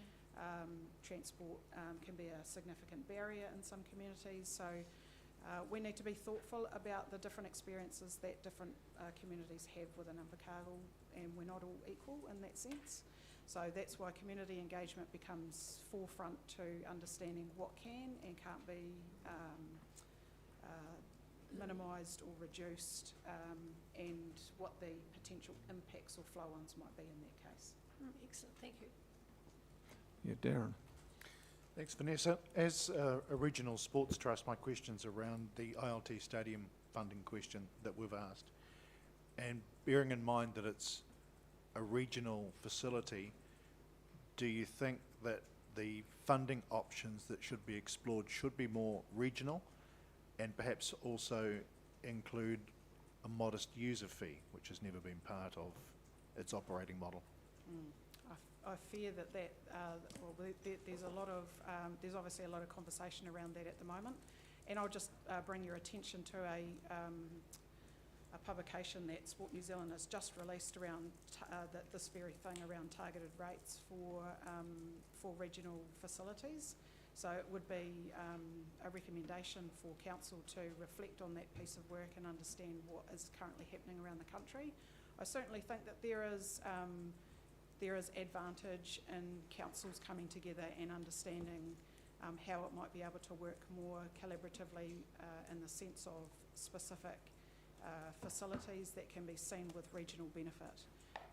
I'm not sure the process by which, but I do understand that there is absolute benefit in councils working together across the region to ensure the sustainability of key facilities. What about a modest door charge? We've reflected on that quite a bit. I guess the fear is, and I do believe that that people value something that they do pay for. The risk is that you alienate people that either can't afford or they have limited means to be able to continue to pay that door entry. So will we get unintended consequences like parents who actually visit said stadium maybe 5 or 6 times a week, who then decide, and with multiple children, who then decide that they can't afford to, or they've limited budget, so they end up waiting in the car park. And so then you don't actually have that space, that place where people connect and engage with each other. You actually limit the revenue take that the stadium potentially has with the likes of cafe and uptake, so you further reduce that ability and revenue. So there are unintended consequences that might occur as a result of taking a door charge in the future. Eva. Look, thank you. I was just reflecting on what you've been saying about the play strategy and what other councillors have said about whether we have too many places for people to play. And I was thinking that one of the things that you seem to imply is that there's benefit to unstructured play as well as the iconic stadium, Queen's Park, Russell Squares type things. So how do we balance that? Is having some sort of a competition, how many of Invercargill's play spaces have you visited in over the holidays or whatever? Is that the kind of thing that we need to be doing, to be making people more aware and encouraging better use of our play spaces? Yeah, I don't believe that council has sole responsibility in this space. But what I do believe council does have is an opportunity to use its infrastructure, its facilities and its role around policy and permissions to advocate and be a champion in that space. So when you are developing or rebuilding, you have an opportunity to consider what good might look like using play principles. You also have an opportunity to consider how you might create permissions and opportunities that don't currently exist, the removal of barriers when you think about policies and permissions, design and things like that. So there is a role that council, I believe, can play in that space without necessarily going down the track of developing new programs and initiatives, and I think, you know, there's a role for community, there's a role for individuals, but I think the strongest potential that council has in terms of utilising its strong role around design, planning, policy, leadership, to really create something special for the city in terms of, you know, how as residents and as visitors we experience our city. Thank you for acknowledging that it is a shared responsibility. I appreciate that. Thank you. Yeah, just one quick question from me, Vanessa, which builds on what Trish said to you before. If a suburb's got, let's say, 3 or 4 green spaces, some have got play activities and some have nothing, in your view, would it be wise for us to consider selling one and using the revenue that we get from the sale to develop the other 3, that sort of modelling?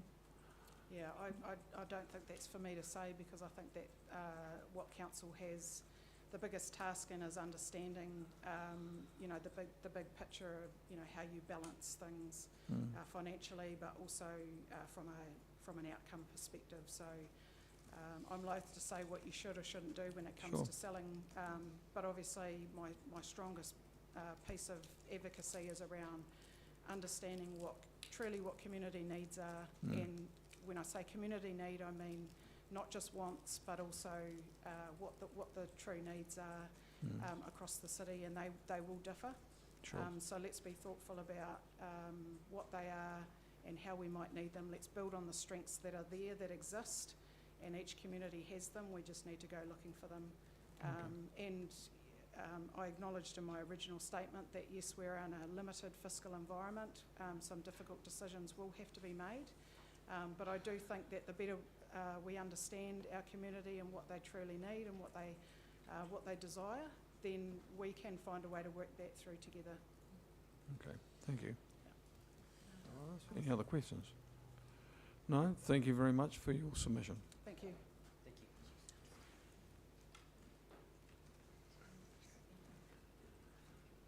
you. Welcome, Nick.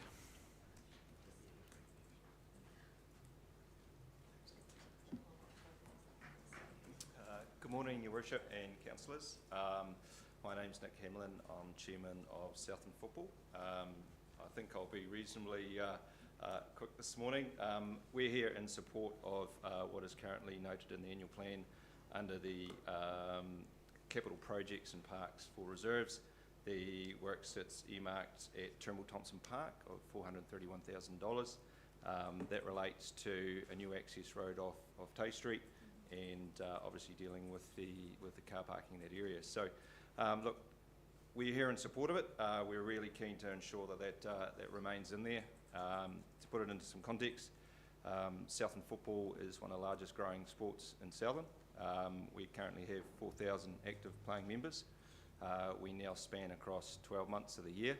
Our summer game is as big as our winter game now. At times at Turnbull Thompson Park, we can have 1,000 people movements in an evening with summer football and youth football.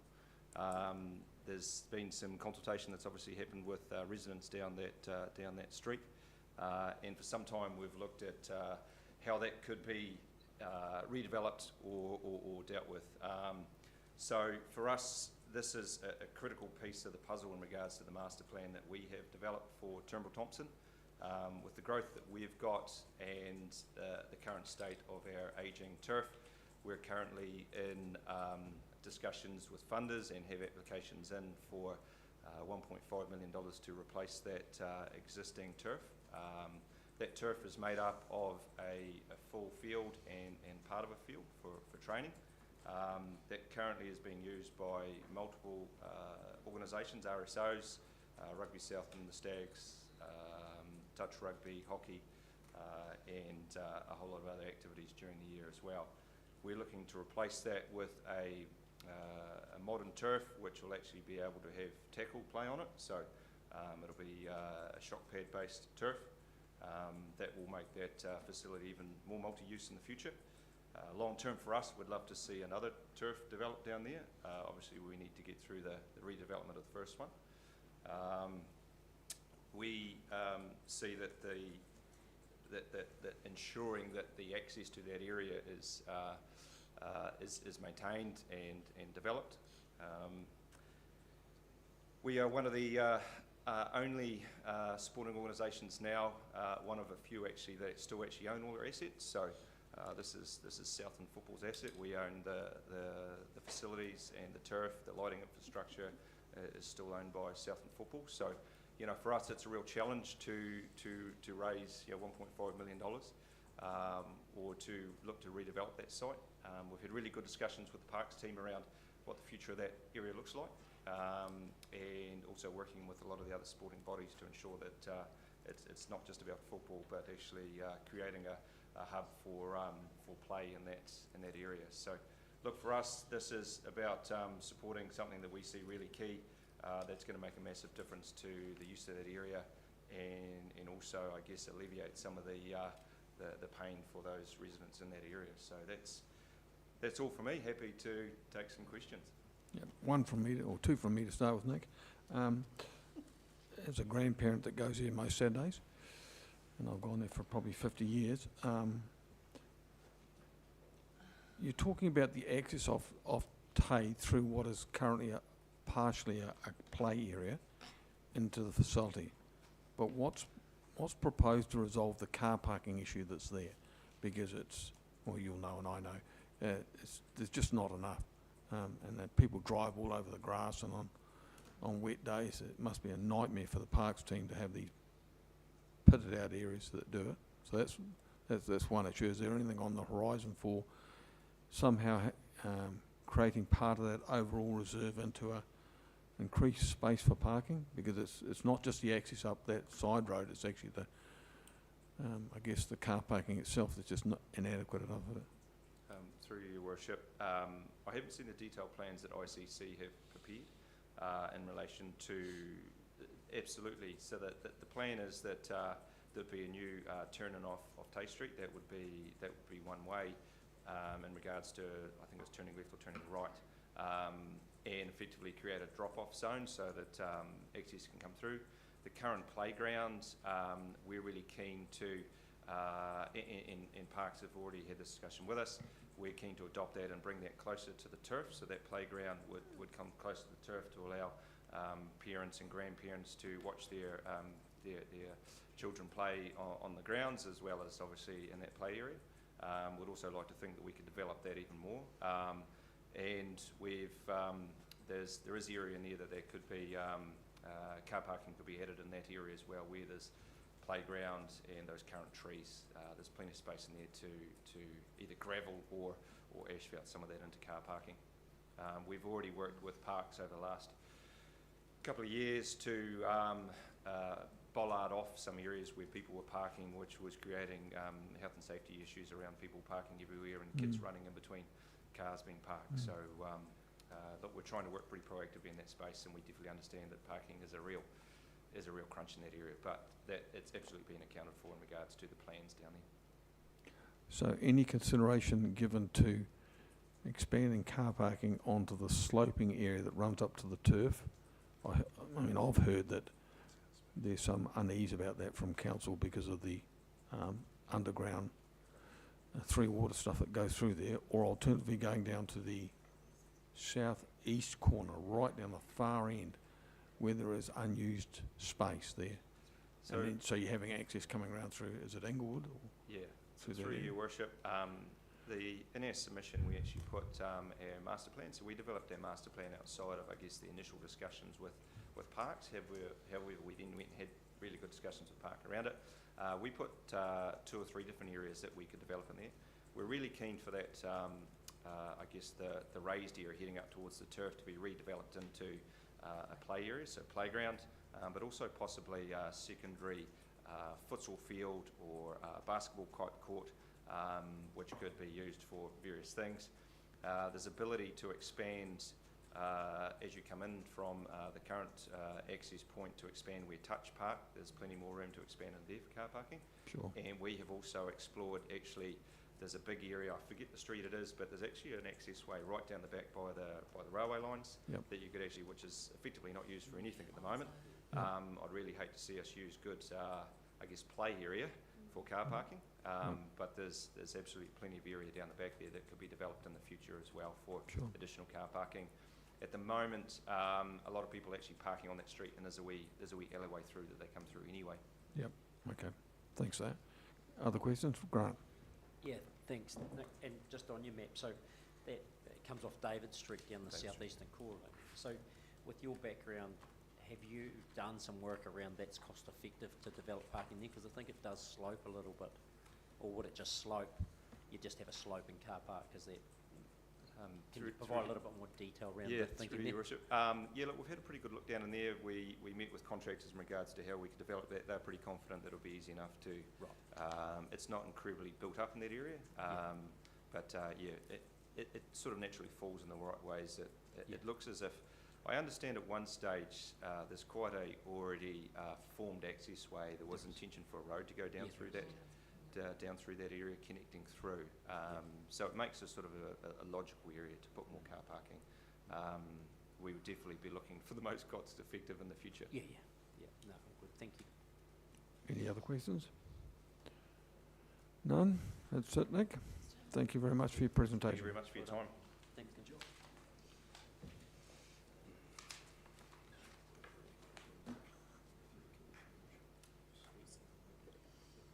And Kathy?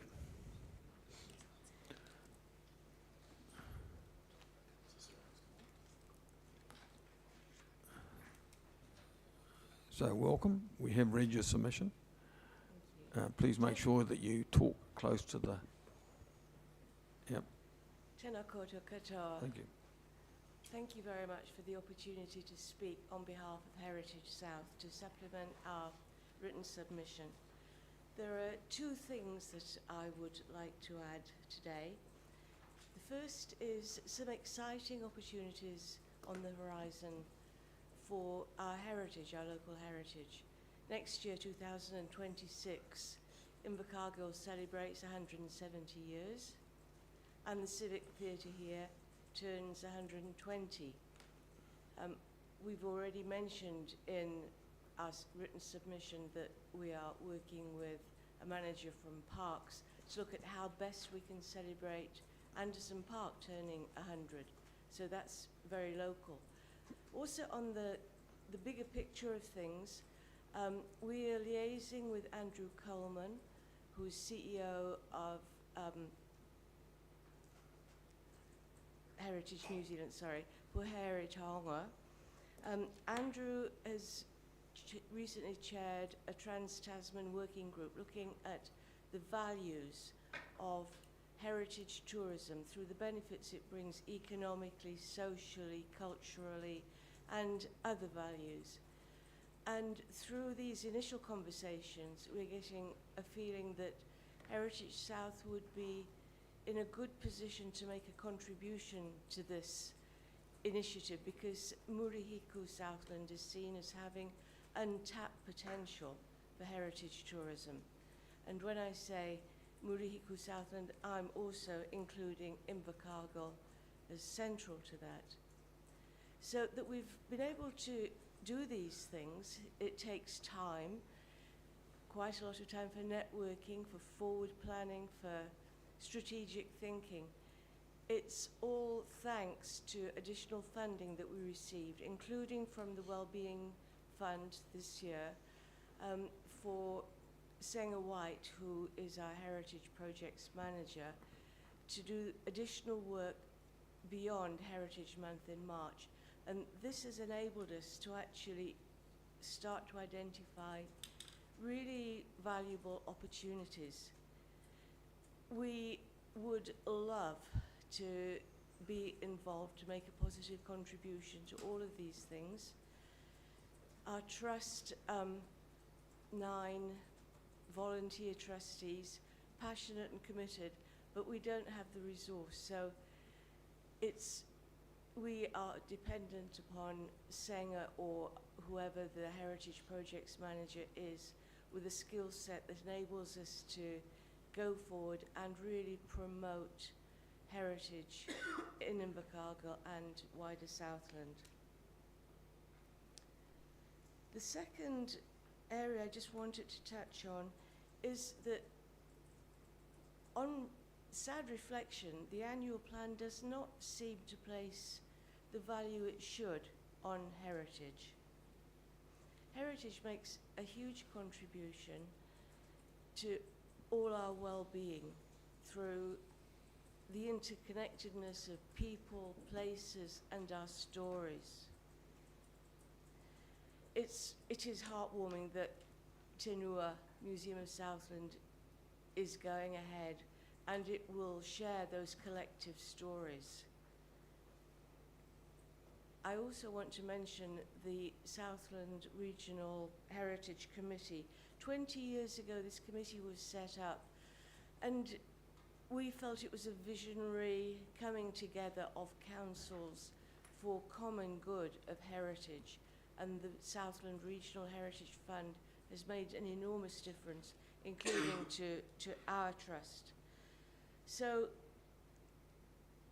the City Council has chosen to withdraw actually doesn't make sense, in that you cannot compartmentalise Invercargill heritage as totally separate from the wider Southland heritage.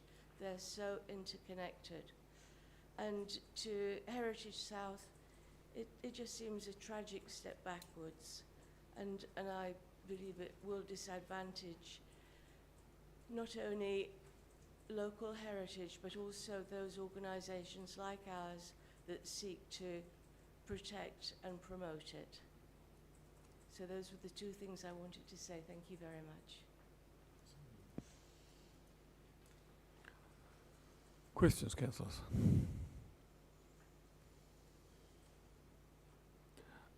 I have just two questions. You touched on Anderson's house. And I just wonder what your view was of future use for the venue, whether you've got any of those. I mean,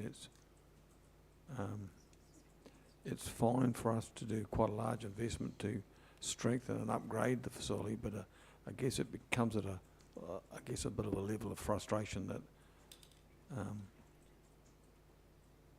there's little opportunity to use the house. And I just wondered what your group was thinking potential uses could be. We haven't specifically discussed that, but we'll be very happy to be involved in discussion. Yep. And I think that Sanger, in working with parks, looking at appropriate ways that we can really celebrate and bring it to life through the centenary, there could be some good ideas emerge from that. Okay, thank you. Any other questions? No? Thank you very much for your submission. Thank you. All right, councillors, we now have a brief break and back for the next round at 11 o'clock.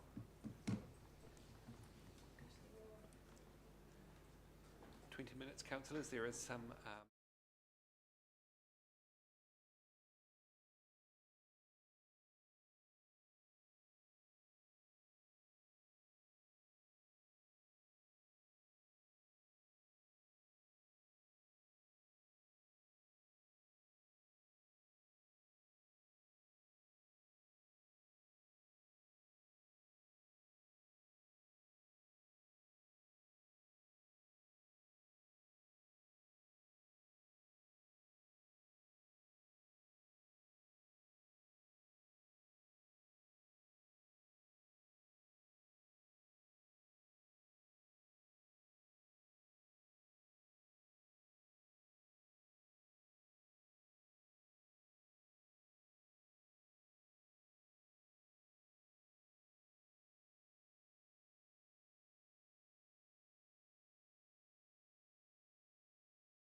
All right, councils, time to go.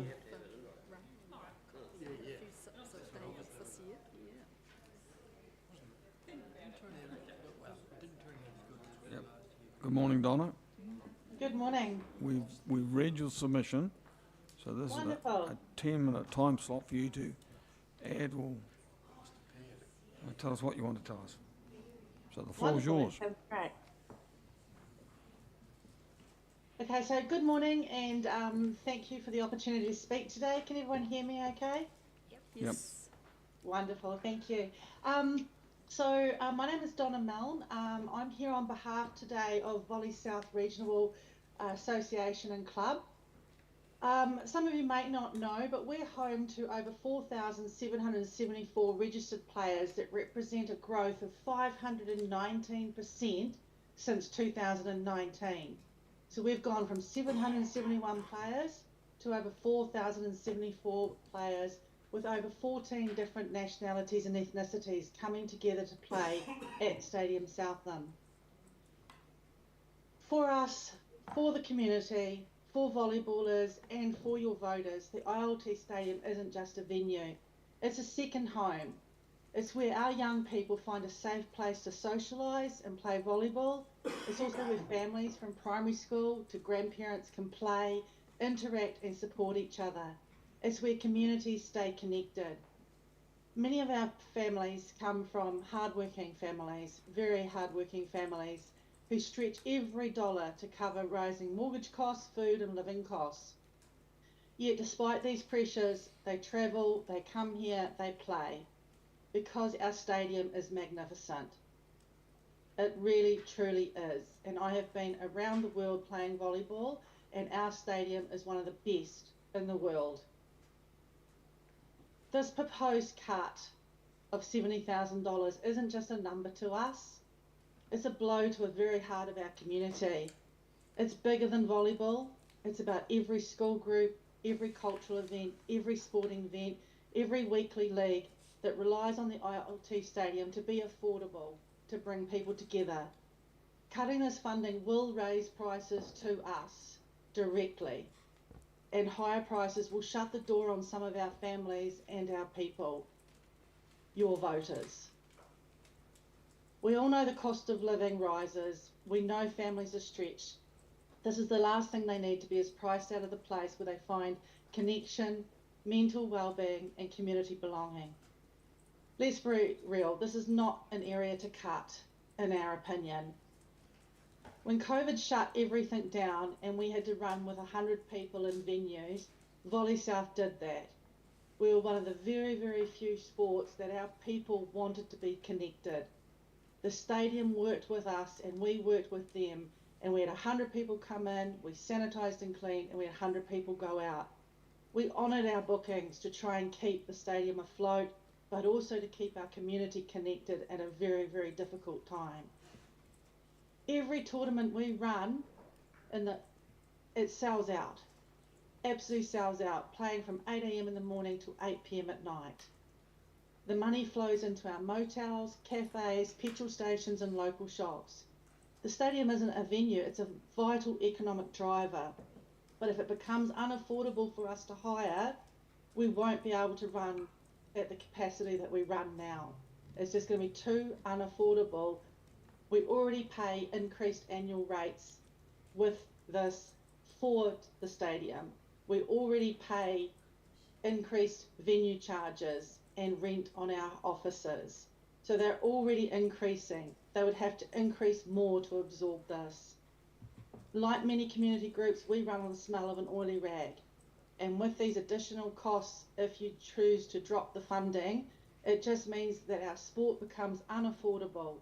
And that social cost escalates. Mental health deteriorates for our youth. Our youth disengagement, rises. We have 1,000 youth come through those doors on a Wednesday night, and some of them come from after school till 8:30, 9 o'clock at night. It's a place where they feel safe. It's a place where they feel belong. They connect.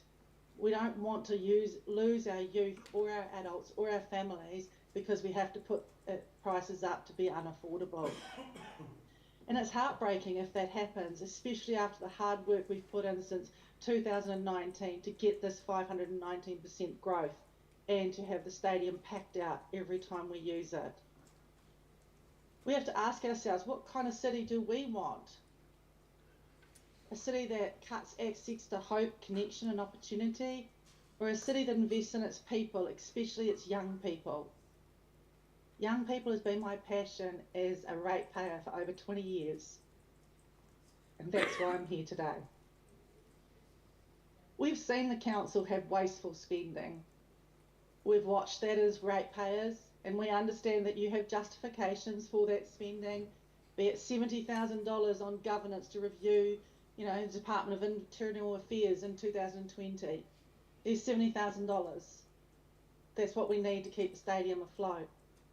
Nearly $100,000 on independent reviews into internal conflicts. $294,000 on a single consultancy firm. A $21.5 million budget increase for the museum. A $15 million budget increase in the Invercargill City Mall. Whilst that's hundreds of thousands and millions of dollars that could be justified, I don't want to get into the politics around that, but what I'm saying is $70,000 for the ILT stadium might be just a small budget line for you guys, but it has a massive, massive impact on our community, our youth, our people. Let me tell you about one of our players. Let's call her Anna for sake of privacy. Anna arrived in New Zealand as a teenager, homesick, isolated, English being her second language. She found volleyball. She come along as an international student from one of the schools. She found community. She found connection.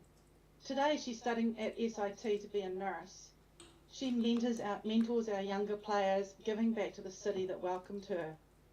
How many Annas will we lose, if we start closing the doors because it becomes unaffordable and volleyball has to make cutbacks because we can't sustain the court costs? There's no spreadsheet, there's no balance sheet that captures what that loss looks like, but it does matter deeply. The ILT Stadium is not a luxury to us, it's an essential infrastructure, it is for public good. We're not asking for charity, we're not asking for additional money, we're just asking for the money to stay where it is so that we can continue with the future of Invercargill. So today, on behalf of Volley South and thousands of our families, youth and community members, I respectfully ask you to be courageous, be wise, be community minded, find the waste somewhere else, cut the bloat somewhere else. But please do not cut the lifeblood of Invercargill for our youth and for our families. Thank you for your time. Thank you for those who continue to fight the city. That is more than just buildings and budget. It's a place we proudly call home. Invest in our people. Kia kaha. Thank you, Donna. Questions, councillors? Oh, sorry, Darren. Thanks, Donna. Probably don't need to remind us about voters. We're just here to make good decisions based on your submissions. Acknowledge the significant growth that Volley South has undergone in the past 6 years, and I think you said your membership's at about 4,500, was that right, currently? Yeah, 4774. Yep. What percentage of that Invercargill-based players? Yeah, so 70% of our players that come through the doors are Invercargill-based, and 30% of our players travel to us weekly from Queenstown, Te Anau, Lumsden, Gore areas. Great. Thanks, Donna. You're welcome. Steve. No, sorry, Chair. Councillor Ludlow stole my question. Right, That's been stole answered. your Cheers. question. Yep. Any other questions? It's a good question. Yeah. No, there's no other questions for you, Donna. Thank you very much for your passionate submission. We'll take that Wonderful. into Thank you for consideration. your time. Thank you. Thank you.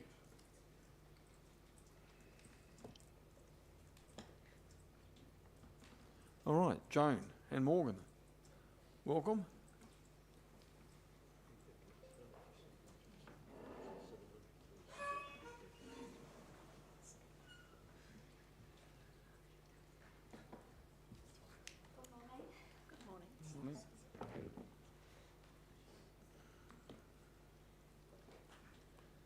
just being mindful, you do need to talk into the microphone. So it's not as good as it will be a few weeks from now. Good morning, councillors. My name is Morgan Pearce, and I'm here in my capacity as Chair of the Troopers Memorial Corner Charitable Trust, and with me is our Secretary and Treasurer, Joan Scarlett. Thank you for allowing us the opportunity to speak before this council. We are here today to submit our opposition against the proposed one-year pause to the Built Heritage Fund. Our charitable trust was established in 1998 with the object to restore decrepit buildings of historic and cultural significance here in Invercargill. Over the succeeding 2.5 decades, the trust, with the support of the community, have undertaken 2 substantial projects. The first was the restoration of the Bank of New South Wales building on the Tay and D Street roundabout, and the second is the rebuilding of Yule House down Nest Street. Both projects were completed to an incredible standard and are a testament to the work of the current and former trustees, community partners and funders. Both buildings stand proud for the enjoyment of the city and provide a direct link to our province's history. As many of you will be aware, our trust embarked on our most audacious project yet when we acquired the D Street Victoria Hospital buildings last year.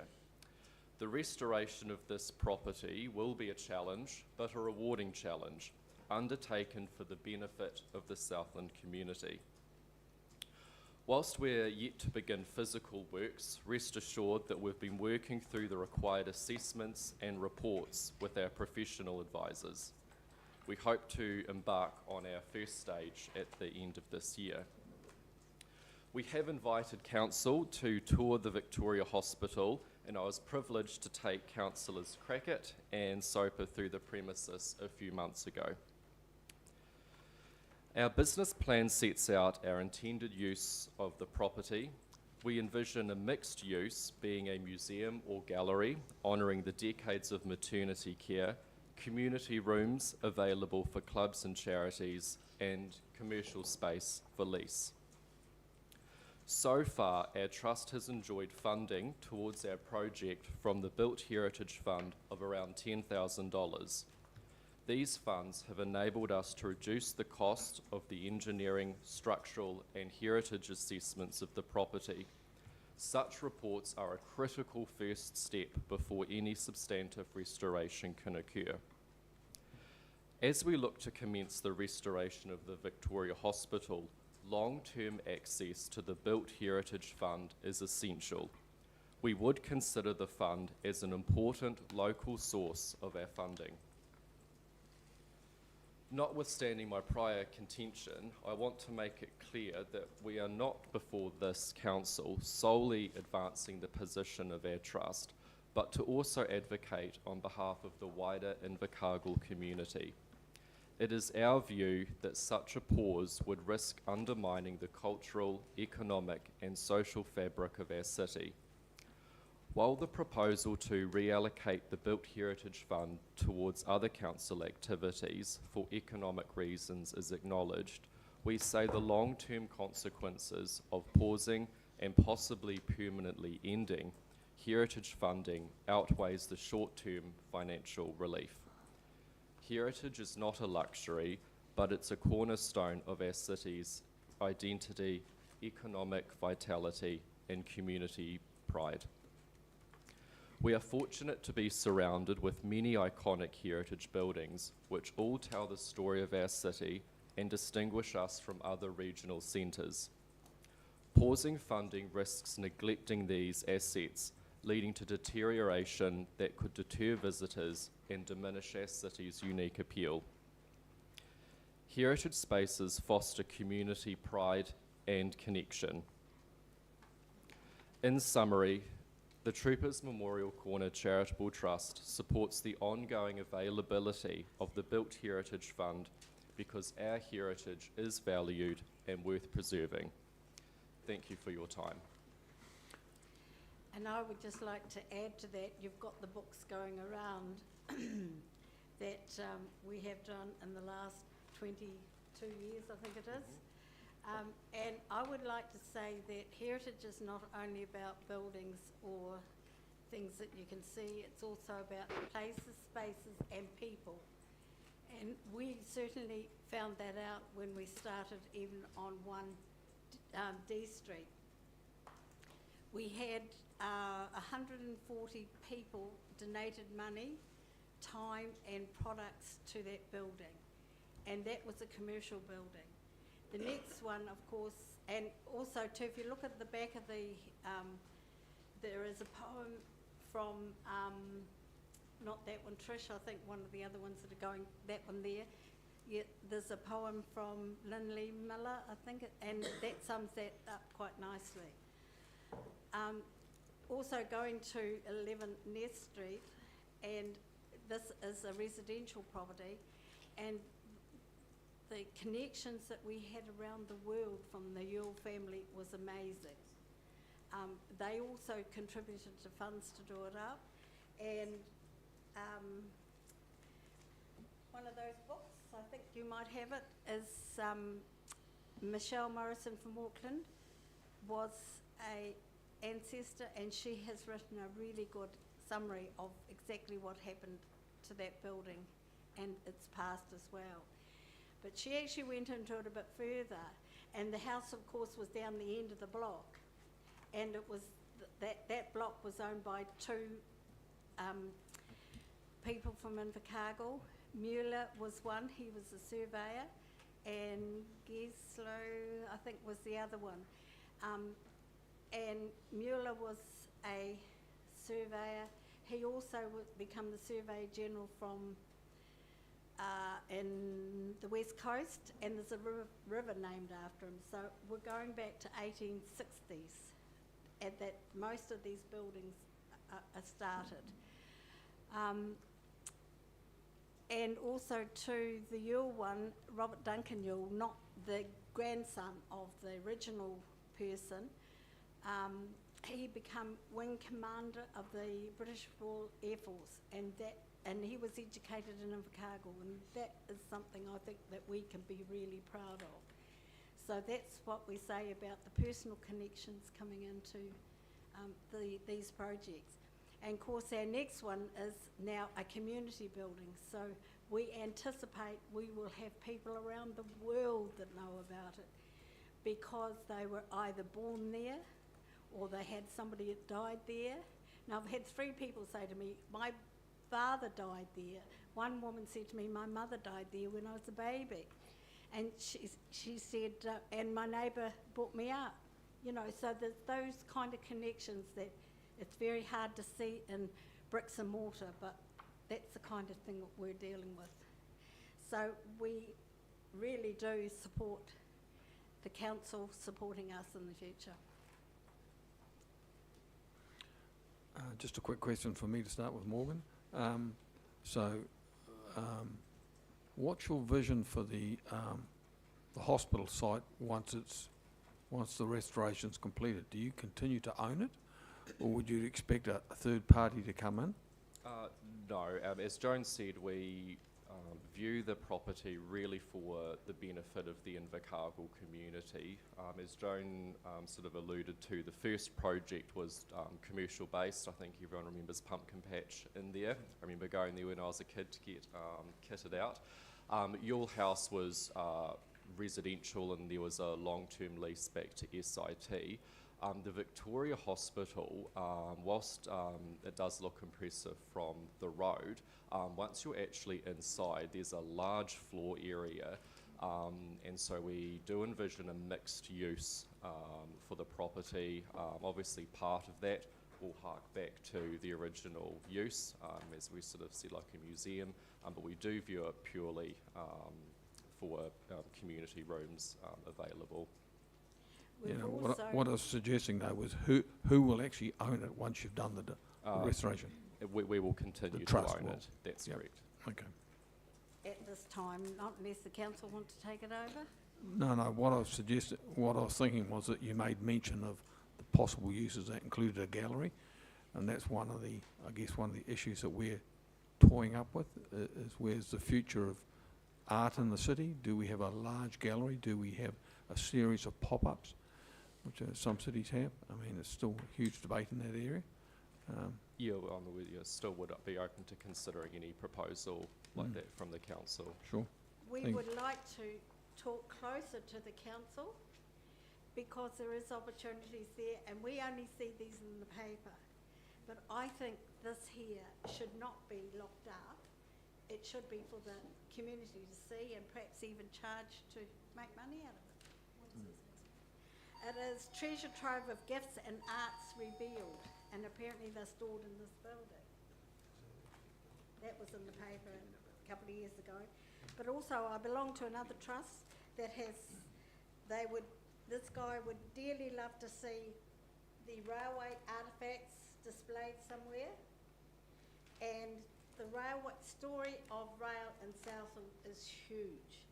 Because if you understand, rail made Southland in the first place. So it is absolutely huge, I can tell you. Tom? Oh, sorry. Yeah, look, I very much admire what you've done so far, and just thinking about the Victoria Hospital and the work involved in that, I mean, it's admirable that you've taken it on. But my understanding of the cost of restoration of that is that it runs into many millions of dollars. The Heritage Fund, it would be like filling a large bucket, one drip at a time, if the money was coming from the Heritage Fund. So I just wonder whether you have got a strategic plan for how you'll raise the millions required? Well, the Victoria Hospital so far, we have decided we'll do it in stages because we know that funding is short in different areas. And it was the first one we thought of doing the exterior to actually dry up the building itself because it is still leaking at the moment. And there's a lot of asbestos in those, and particularly the first two buildings, the bigger buildings. So that's got to be addressed as well. So we'll just take each, we have talked to another funder and they said even cut the exterior bit down into bits as well. So they'll just keep funding as we go along. So we are currently at the moment getting costings on what the exterior will be, and particularly like Porter's Lodge. So sorry if I can have a second part Sure. of that question. My question really is about, do you see the Heritage Fund as being the main contributor, so that it might be a small amount of money over 20 or 30 years, but that is actually the main contributor to refurbishing that building? Because if it costs, say, $10 million to do all of that work, which is a number I heard before, it's going to take a very, very long time for that to be funded by the Heritage Fund, even if the Heritage Fund continues to exist long term. Yeah, well, we've had quotations completed as part of our reports, and we're working off a number of around $4 million. That is for everything to be completely done. As Joan said, obviously that's a bit of a mouthful, so we would break that down and complete the works on the exterior, which includes the roof first, and the cost for that is around $1.2 million. Obviously those are current market values, and we'd hope that, you know, local... It's 99,000, not 1.2. For the roof. No, I said for the exterior as well. well. Okay. Yes. Okay, so, and to answer your question, the Built Heritage Fund wouldn't be our main source of funding. We do have some cash reserves and other partners as well, but we're obviously, you know, every dollar counts, and to have a source of our, especially local funding down here, dry up would be disappointing for us. Okay, thank you. Steve? Thanks, yeah. Is there an opportunity to play off, I guess, people's interest in the space? I grew up believing that my parents were born at McDonald's. You know, that was the joke on the drive home, you know, every second day. And so I just wondered whether there was a question or a statement, I wondered whether there was an opportunity to play off what I imagine will be heavy interest in the space to create funding. Yes, for sure. Absolutely, because as soon as we talk to somebody, I was either born there or my parents were born there. So it is a community connection. well, once we sort of begin our restoration, we'll do a bit of a launch in the community in terms of funding. We're sort of aware there's can be a bit of funding fatigue down here in Invercargill, so we don't want to have a long build-up before we actually finally begin. I could be dead and gone by the time this project is actually even off the ground. But the connection interest is there right now potentially, and so I just wonder whether there was an opportunity to capture some of that before you. For sure. And this is just some of the photos that were taken from the report that 20,000 went from the Heritage Fund here. So it's very important that we do as much as we can. All right. And also we've done we did the Porter's Lodge ourselves, so we've saved 10,000 on that. And also too, we've done an enhancement plan, and it's probably 10 grand on that as well. We didn't price that out, but we've also got our own business plan as well. So those were all that we did ourselves. All right. Everyone. Yeah, look, I really admire your passion, but you refer to it yourself. Heritage is not just buildings. And in the conversations about heritage that I sit here and hear, there's nothing to address the fact that we focus on built heritage. We don't do enough about the heritage that is around us. And there's a real tension in that. How do you propose that we find a balance? Because the ability to fund built heritage is already under huge pressure. Other parts of heritage are actually being neglected in some respects, or I feel they're being neglected, to support the huge money suck that is buildings. So in other words, we're not doing enough about biographies, we're not doing enough about the people who lived here and the stories that they tell, because our focus is actually on physical structure. We can give them a good shake-up, I'm sure. But we'll do that through communication through websites and other sources like that, that people will look. I'll tell you, those other two projects, we were just blown away by the support that we got from the community. Sort of as, especially with that, the book we've got there on Yule House, as we have undertaken the previous projects, those connections with the wider community have all come out. People have had the chance to tell their story, and obviously for the Yule House one, we've published that in a book, which hopefully would reduce some of that tension between the built heritage and the wider heritage down here in Southland, but we understand what you're saying there, Councillor.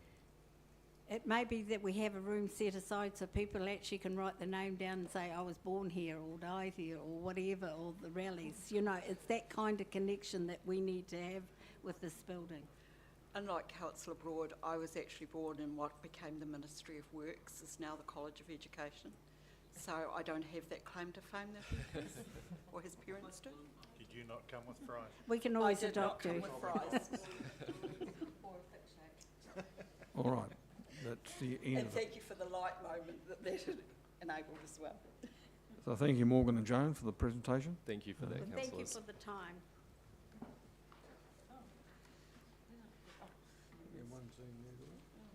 You know, I've seen Alex has got one, and then his. Morning, Carla. Carly. Morning, how are you? Very good. So Right. we're all ears. We've read your submission. Okay. Right, I'll start by saying that I myself am a university student studying at Lincoln University online, and I'm retraining. But I have 5 children, and I'm also a ratepayer. I have 5 children living at home with us, the ages between 17 and 21, and we have 6 students in our house out of the 7. I've got 2 students going to SIT, 1 Massey online, and then the other 2 are at uni. Of my children next year, 4 of them will be going to SIT, 2 of them 1 day a week, 2 of them 1 day a week while at high school because they're doing a trade and still staying at school, and the other 2 full-time on campus. I also have a child who is currently studying at Massey University online, but he goes to the library most days just to get out of the house and do some study. So yeah, currently of that, all of my 5 children next year will be using the Newfield bus each week. The current bus rate is $1.10 and will climb to $4 per trip. So that's from $2.20 a day to $8 a day. That's a 264% increase for students. For each university student, that's $40 a week. For our family, that's $136 a week just for them to get back to and from uni. We're in a cost of living crisis, and truly we feel like we're the squeezed middle where our children don't get that student allowance because they're living at home, but this cost is massive.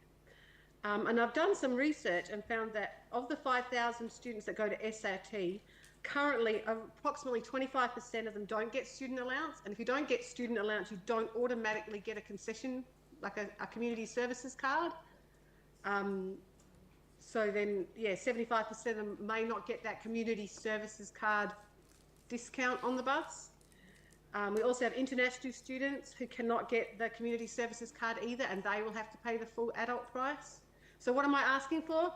All I want is the community services card / student concession fare, so that students can have the same price as their fellow. So I want students and tertiary and secondary school to pay the same price of $2. My 2 sons, like I said, are doing a trade at SIT 1 day a week and still staying at school.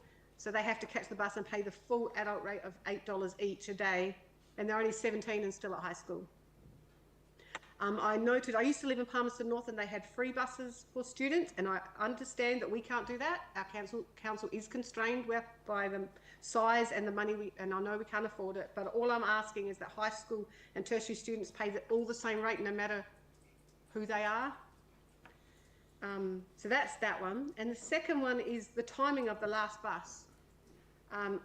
Students at SIT often are really struggling to catch the 5:20 bus if they finish at 5 because lectures go over, or some of my kids, their class finishes at 5:30 and they have to actually leave class early to catch the bus.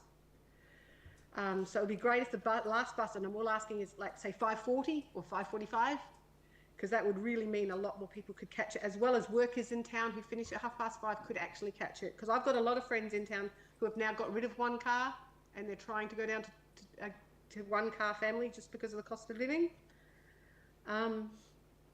Yeah, that's what what to put to you. Okay, thank you for that. Questions, councillors?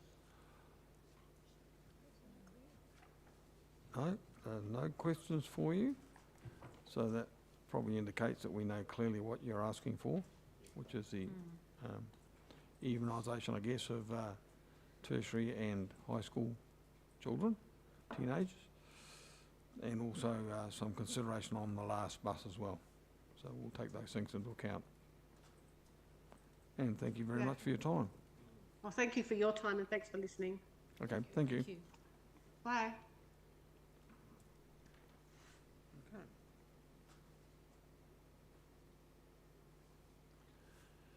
Mary.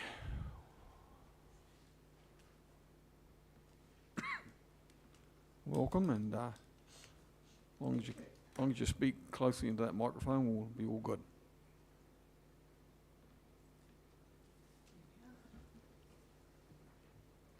Your Worship and Councillors, good morning. Thank you for the opportunity to be here today. I am Mary O'Brien. I'm the Access Coordinator for CCS Disability Action. I have a regional role, and whilst I'm based in Dunedin, I work closely with the local branch and local disabled people, and we value our relationship with the council and particularly with council staff.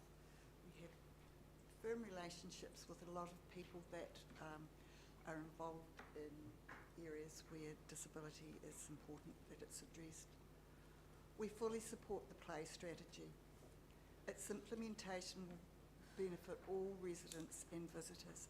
We think it's an excellent document, and I really enjoyed reading it. We supported the implementation of option 1 purely because it will benefit families and people who are living in residential areas. This does not mean that the inner city play space is not important. It's very, very, very important to have some form of attraction for people to in the inner city. As I live in Dunedin, I can report to you that the inner city play space in Dunedin is continually used by people of all ages and all sorts of activities. The main thing I observe is people are happy, they're having a great time, they're really enjoying it, and it's a very small space and there's only a few play pieces of equipment there, but it's an excellent attraction. Our feedback that we hear from people are that families really like it, they can take a break from the shopping. Sometimes families go to town, one parent might do the shopping and the other will play with the children. And an important fact is that there's no fee attached to it. So people can actually go to the centre of the city and enjoy it, enjoy our new main street and have some sort of attraction to do. So whilst we support the option one first, we firmly advocate for the council to continue with the inner city play space. Right, we do not support the closure of Wapna Place toilets. They provide an excellent facility that we understand are used by a broad range of people, ranging from tour buses, people who are attending events in Wapna Place, and also disadvantaged people who for a number of reasons can't get round to the rest of the town or access them. I visited Wapna Place toilets this morning, and you've got a remarkable facility that a lot of cities and towns would really like to replicate, but they don't have the money or the space in the proper place. So, as I've said, we're not in favour of it. Before you proceed with the decision-making process around this, I think it's really important that you investigate who uses those toilets and why. And if they go to Wapna Place toilets, if they were closed, could they access the other toilets? I know that there are some other automated toilets further down the street. The walking distance to them will prevent some people from using them. And in addition to that, some people find the bells and whistles and the lights and the automated things just mean they can't use them. And yes, there are other toilets in the mall, which are great, but also there are people that will not use them. So it's not just a pragmatic decision, is this practical or not? And I understand that councils are under tight constraints and you need to look at everything, but I think you really need to look at the unintended consequences of closing them and just see what the options are. We'd be happy to work with you doing that. We have some processes and systems where we survey people about using transport and things like that that could be adapted. It would be a really good project. And finally, I want to talk about total mobility. Total mobility is an essential service for many people. As you well know, it's there to provide a service for people who cannot use other forms of transport. Most total mobility users use the service for essential services. That's going to the doctor, going to get their shopping, going to the pharmacy, those sorts of things. Some users use it for recreation and visiting family and friends, but not a lot because usually their funds just don't stretch to that.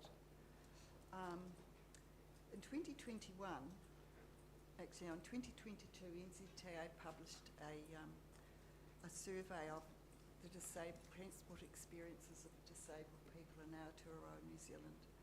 During that survey, they contacted 15,000 people. They generated 15,000 responses from surveys and focus groups. It reported the broad transport difficulties of disabled people. Quite a lot of disabled people don't even make one trip a week using public transport because it's either inaccessible or unaffordable. But the other things, what I really want to talk to you today is about what that survey found about total mobility. Most people use it for the essential services, as I've already said. People really, really, really value it. It's a really important thing. One person in that survey, and I mentioned that in my written submission, reported that they save their money, their funding for that, for emergencies, like knowing they can go to the doctor, those sorts of things, and they'll get to the door. actually knowing that you're going to get to your appointment on time, or that you don't have to go to town an hour early and wait, just in case. Remember, it's used by a small proportion of the population. So what I'm really getting at is we don't support the reduction to 50%. When that survey was conducted that I've just mentioned, the total mobility subsidy then was 50%.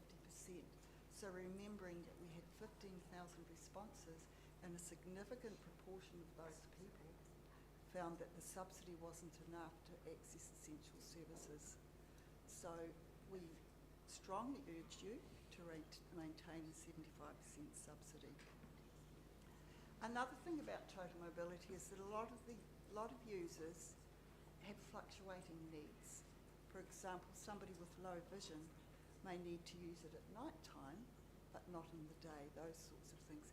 And there are users who would really like to use public transport where it's a bit more accessible. And we understand that ongoing improvements are being made about accessibility. So I think it's important that you look at that improving accessibility of footpaths, public transport and those sorts of things will help to reduce the demand for total mobility and make that service available for people who have no other choice. Yeah.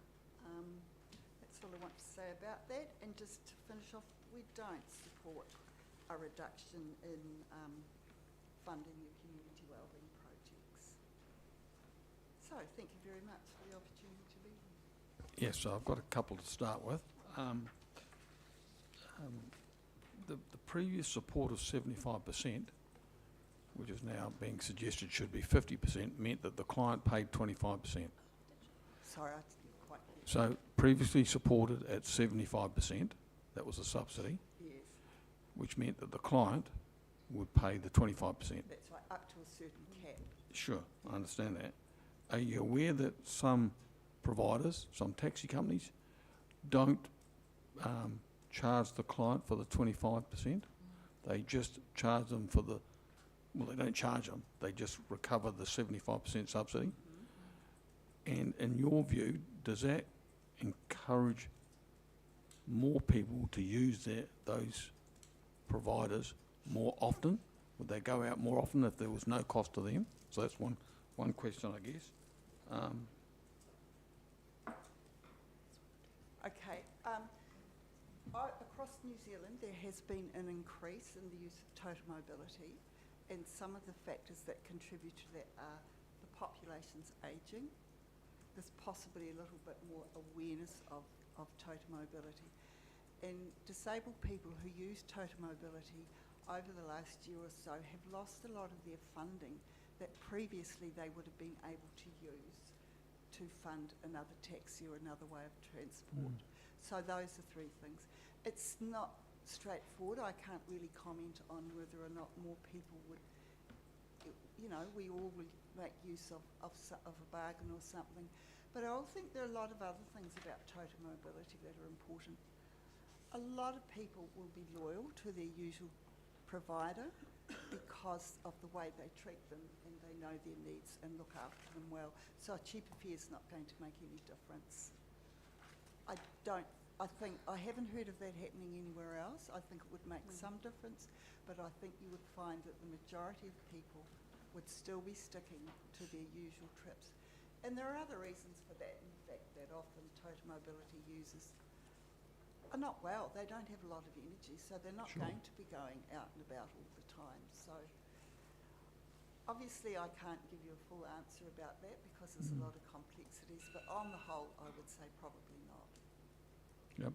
And my second question relates to what your organisation would think about putting a weekly or a monthly cap on the number of trips, or the length of some of those trips, which has been a suggestion, because what we're facing, and it's not unique here, I think it's all councils are now facing this, is a huge blowout in the costs. I mean, it's quite eye-watering. So just before I answer that question, some councils actually have a targeted rate in areas where total mobility is provided to fund that, and that doesn't seem to be huge. I don't think there's a straightforward answer. No. I've been speaking yesterday with one of the main authors of the Transport Experiences of Disabled People. It's a complex issue. Yep. And I think we have to wait and see what comes out of the National Total Mobility Review. But we've got to keep foremost in our heads the importance of that service and that it's actually making a difference to a lot of people's lives. And that's the thing we need to keep in our head. Yep, thank you. Other questions, councillors? Oh, sorry, Leslie. Thanks, Mr Chair. You've answered one of my questions about whether you knew of any other part of New Zealand where the 75% subsidy had meant that providers had decided to accept the subsidy and make no charge. So you've said you don't know anywhere else in New Zealand I where haven't that heard, has happened. and we do have a pretty good network across the nation, but I couldn't categorically say no one else is doing it, but when I asked my colleagues, they were surprised. Yeah, it does seem to have coincided with a great upturn in usage in our particular area, but I'll leave that there. So you've answered the other question I had about total mobility as well. So the Wapna Place toilets, I noticed you said that other toilets would be difficult for elderly and disabled because of the walking distance. Were you aware that there are toilets available in the public library? And in saying that, I'm not talking about the toilet beside the public library, which is another available one, but that has the automated issue that you have mentioned. But were you aware of the toilets available in the public library? Yeah. Is that still a difficulty? Yes, it would be for a lot of people who have a very short walking distance. I just think that you just need to take that step back and find out who uses them and why, and if they weren't there, could they go somewhere else? We have asked for that information. Yes, yeah, that would be good. And just going back to the total mobility and the increase, maybe it has increased because some people can actually afford to go out now. Maybe if you've got the free transport, maybe that's why some people are using it more. Yeah, it's not straightforward, it's complex, but it's really important. We really need to fight to make it available to as many people as possible. With regards to capping it and things like that, that's a possibility, but it's complex. There's no straight answer, but we need to keep it going and need to keep increasing other opportunities for people to access the city. Yeah. Any other questions? Yes, it was me. Oh, Evelyn? Kia ora. Look, you partially answered the question, but can you expand on the issue about the sensory difficulties that people have with the automated toilets? Because that is something that I was not aware of, and I don't think many of us are. Can you clarify what that means, and what, in practical terms, that would mean if we go to a fully automated toilet provision? Because most of our toilets now are those standalone automatic, self-maintaining sort of things. Yeah. So what is the Often issue? it's the flashing lights. The flashing lights that might trigger people who have autism, things like. Obviously, I don't have lived experience of that, so I can't speak totally. But it's the flashing lights. It's the fear of being locked in or locked out, or a lot of people, because you've got mobility issues, it's everything you do slower. So, the idea of the door being opened when you're not quite ready for the door to be opened, or the fear of that. People are afraid of slipping and falling on the wet floors. There's quite a lot of different issues that, and I think perhaps if you spoke with the local autistic community, they would be able to give you better evidence than I have. But yeah, there's a lot of people that just won't use them. Well, thank you for clarifying that. Yeah, I hope that's, thank you. Okay, thank you very much for your time. Thank you for that. Joe and Jeff, welcome.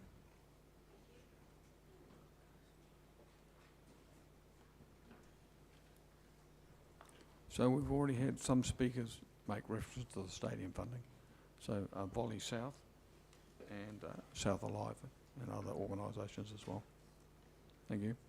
So the floor is yours. Thank you. Kia ora koutou. I'm Jo Hutton, and I'm General Manager of ILT Stadium Southland. I'm joined today by Jeff Mitchell, who is a member of our Trust Board. Thank you for the opportunity to speak to our submission.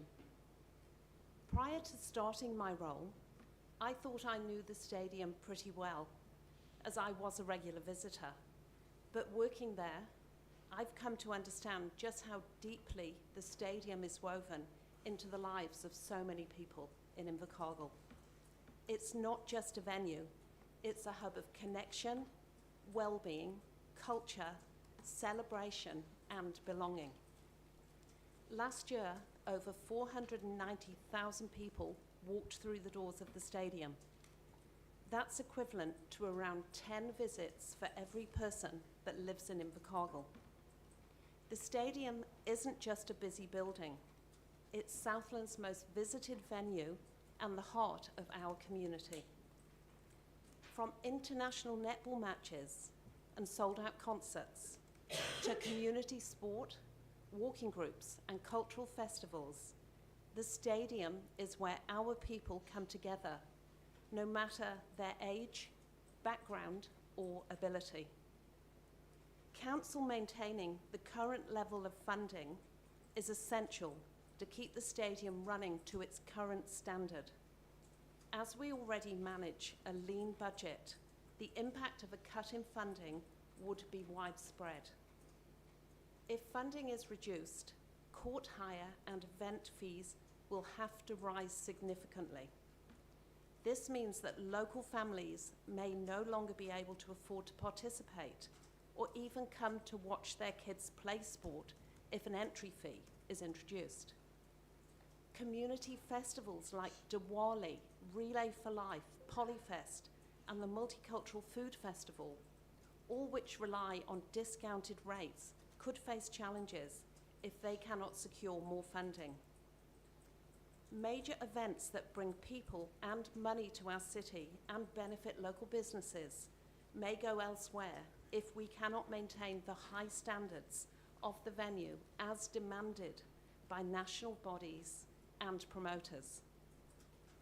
The stadium also serves as Invercargill's Civil Defence Emergency Centre, ready to shelter and support our community in a crisis. It is also a support facility for Surrey Park.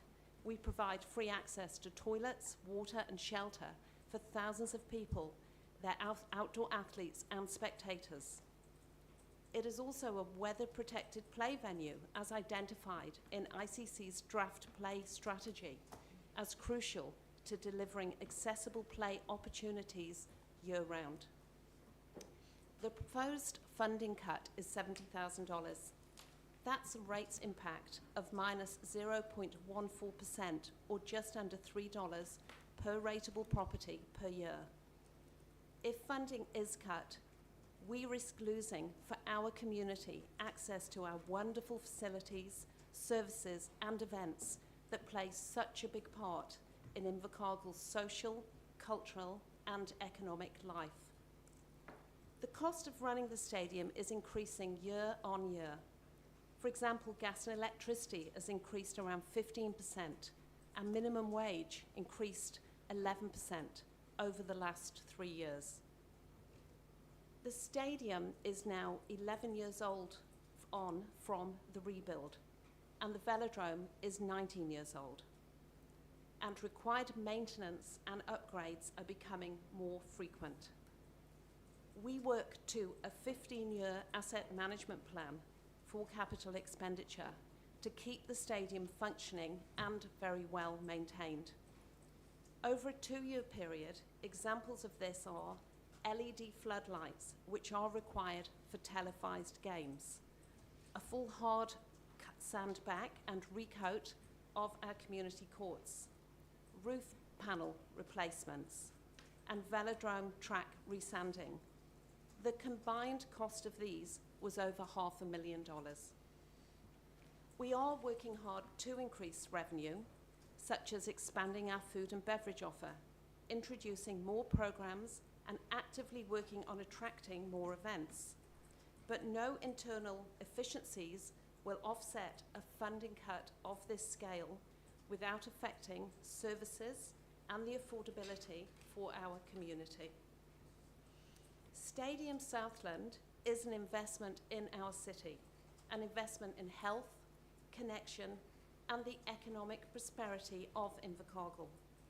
It is a place that generates millions of dollars in visitors spending in our city, an immeasurable value in pride, participation, and community well-being. We urge you to maintain the current level of funding. This will ensure that we keep ILT Stadium Southland maintained to its current high standards, accessible and thriving, not just for today's users, but for generations to come. Thank you. So before we get into questions, just one question for you, Jeff, as a trustee. We heard earlier on from Volley South, who's one of your clients at the stadium, who said 70% of the players or users of the facility are from ICC and 30% are what they refer to as outside the city, of which most of them were from Southland, but some from Queenstown. So I guess the question, for me, as we're trying to balance the funding equation, is how much is committed by the district council and by Gore. I understand that district's about a tenth of what the city puts in, and Gore doesn't contribute anything at all. And that's not me making a cheap shot of just, do regional facilities have funding that are regional, or do we as the main city in the region still have to, wear a majority of the cost? Yeah, the numbers that you've called out there are broadly correct, and that the Invercargill city certainly does contribute the largest share. True. The point that I'd make alongside that, though, would be that there is a significant body of the benefit that comes from the stadium that comes to the city itself, where people from out of town come in, they have accommodation here, they attend the venues here, and they participate in the events that are around the city itself as well. So the fact is right, but also the benefit comes to the city as well. Okay, thank you for that. Questions, councillor? Trish. Thank you, Joe, for your passionate submission, and I know that you're doing a great job there, so I appreciate that. I listen to what you say, and I really feel that is, I can see why you're saying that. But for the sustainability going forward, how do we know what's going to happen next year?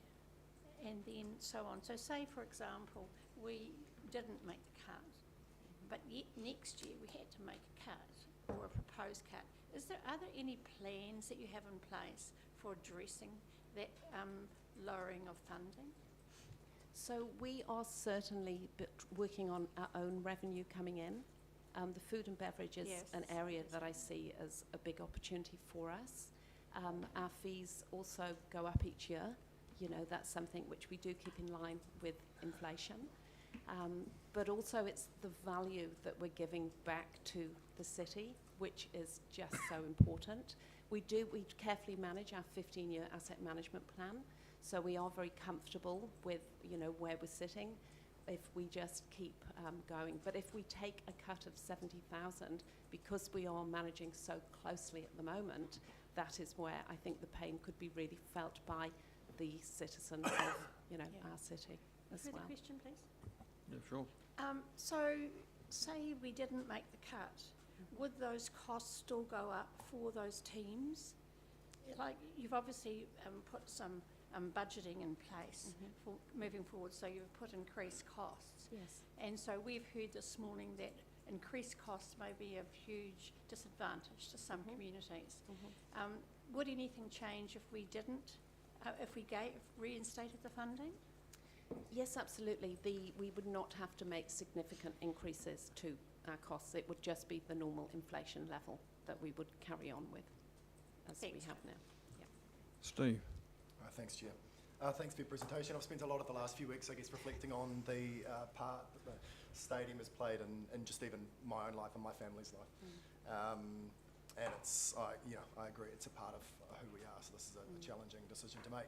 I guess I just wanted to put it on the table because it, has been noted, publicly. I understand the financial benefits of a small door charge and the impact that that would have. I'm also concerned about what that creates in terms of accessibility and just logistical management of that foyer space. Yes. I guess, can you just speak to that door charge as an Absolutely. option, even a small one, and what that looks like? Thank you for raising that. I have been investigating because at the very beginning they did have a door charge. So the people that were there I've been talking to, and it was terrible. It kept people outside of the stadium rather than coming in and actually supporting their children playing sport. It also brought in the issues that you actually had unaccompanied children as well. If you spend just 10 minutes in the foyer of the stadium, you'll see the people that come in and use the walking track, and they're often the most vulnerable members of our community with their carers. It would break my heart that they would not be able to actually come into the stadium and walk around the velodrome walking track. So I think it's sort of twofold. The other side is they had to employ armour guard because people came in and threw their gold coins at them. Remember, many, many people walking through the door are already paying. They're paying court hire, they're playing pickleball, they're there for an event. So the ones that are not paying are the ones that potentially need it the most, because that's that family well-being and also the exercise and the sense of community and belonging. Maria? Thank you, Mr. Mayor. Joe, I've got a couple of questions. One of them is a technical question that I wanted to ask about and touch on your verbal delivery today. If the stadium was to receive a funding cut of $70,000 for this year, how would that impose risk on your compliance needs to keep the stadium and staff and public safe? Yeah. That's Again. one question. Yep. And then my second question was, how is a stadium impacted when you have event specifications to secure an event at our stadium to bring economic gain to our city? How does these specific compliances and requests from outside events, such as like even sports, put a huge cost implication on you to deliver it? So the first one, I have been going through the budget, because I say we revisited the budget probably 10 times before I actually brought it to the trust. And I'm going, what could we cut? Because the majority is it's fire compliance, it's to get your BWOF. You know, we can't open our doors if we haven't got our BWOF. So it would literally be painting washdowns, but then painting washdown, building washdown, but then you could have rust develop. And so I actually don't know at this stage where we would cut it from. You know, if you don't have... The reality is it would put pressure on us. Yeah, Massive, so massive what I'm alluding pressure. to is that you have abseilers inside there for doing, Yeah. that have to have their ticket, Yes. their sign off for health and safety. Yeah. They go through hundreds of hours Yes. to get that compliance in order for you to deliver an event. Yes, So that's right. that's probably that's what my question was relating to, Yes. was your compliance costs. Yeah, that's Would that be a risk? It would it be definitely be at risk. Absolutely at risk, that's right. Yeah. And your second question, I'll just go to that around the big events. So things such as our LED lights on Court 1, 11 years old, they are failing. And they're on a ship on the way at the moment. We've used all the other lights because you can no longer get spare parts to keep them going. But if a light went out, currently it would be 20 minutes to come back on. They are on their way, and they will be certainly there quickly. But imagine that on a televised game. So, So you know, you will lose things like a Silver Ferns game. So that was my clarification. Yeah. So if you're holding an event, we've got to be able to offer that assurance that the lights aren't going to be out in an event. Okay. Absolutely, that's Thank you. correct. Yeah. Leslie? Thank you, Mr. Chair. You've said last year there were over 490,000 visitors. Yes. So let's round that to 500,000. So of that number, would you say that there are 50,000 who make repeat visits, or are you saying the 490,000, 500,000 are the one-off? No, very much repetitive. We have members of our community that are literally there 5 days of the week, walking through. We have cameras that count now, so that's why I'm able to be so accurate with the numbers. But yes, many, many repetitive from netball training to playing netball, etc. But that's how many visits are benefiting from the stadium per year. So that leads me on to my next question, which is, in the past, my understanding was that the entry fee was asked for every entry. Has there been any thought into a much more low-key donation box that just asks people to make a one-off gold coin donation? We do have that. As you go into the velodrome walking track, there is a donation box there. And Yes, we do it's pick not up a a very few hundred. obvious one. No, and we and already I've been talking about getting a second one. But as I say, a lot of users are already paying to be there. But definitely we can, you know, look at a second entry box as well. And more advertising that it's a one-off donation, not expected every time you enter. Yes. Because it seems to me, looking at and remembering some of the comments of the past attempt at donation, a lot of the negative feedback was from people who were annoyed at every time who might have accepted the good sense of a one-off donation. Yeah, absolutely. And it is something that we can have, you know, another entry fee box there, a donation box. Absolutely. We'll take that on board. Thank you. Yeah, thank you. Thank you. Any other questions? No? It's us done then. Thank you very much for your time. Thank you. Thank you.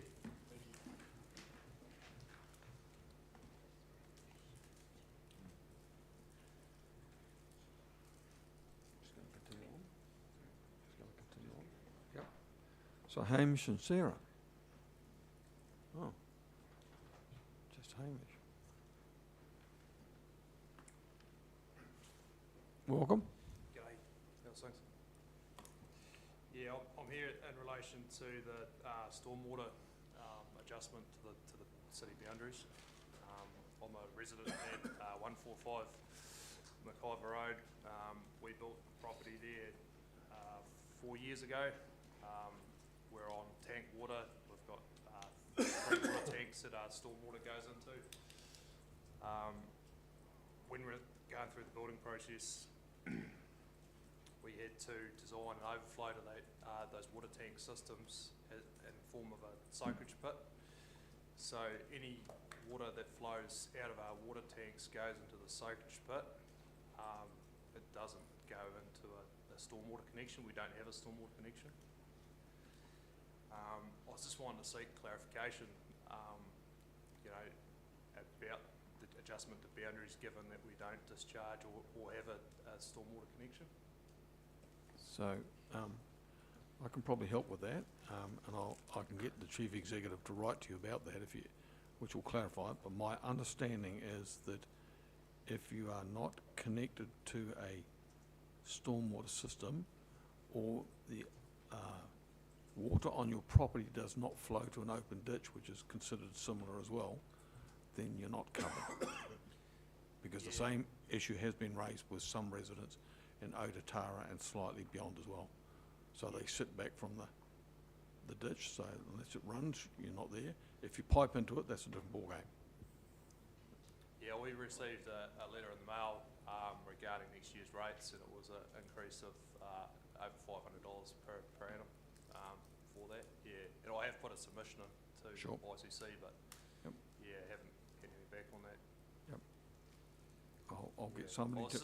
Yeah, the other thing I wanted to query was why it was rated on capital value.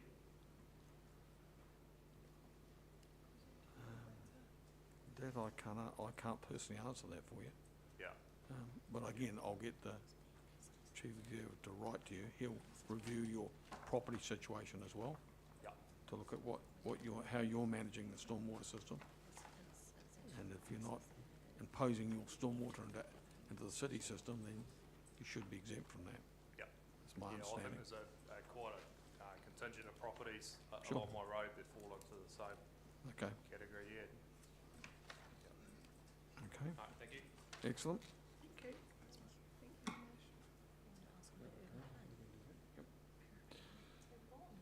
Okey-dokey. Jeffrey?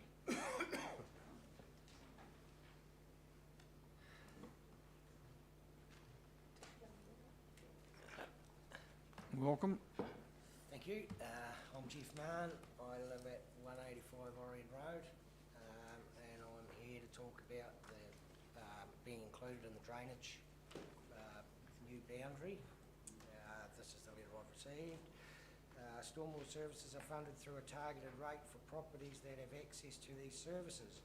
As part of the 2025-26 annual plan consultation, Council is proposing a change to the rating policy using a stormwater boundary map developed using newly available land contour data. The map will determine which properties have access to stormwater services. As part of the process of developing the draft policy, several properties, including yours, have been identified as now having direct or indirect access to stormwater services. Under the draft policy, your property will be subject to a targeted stormwater rate from the 1st of July 2026.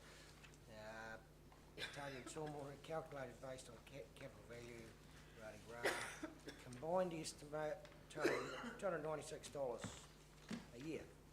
So I've got some handouts there.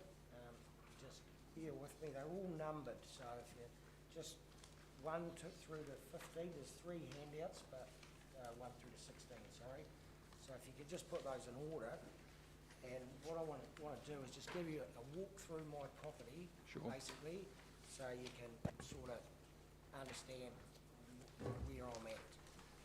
If you look at, have we all got them? Yep. Yep.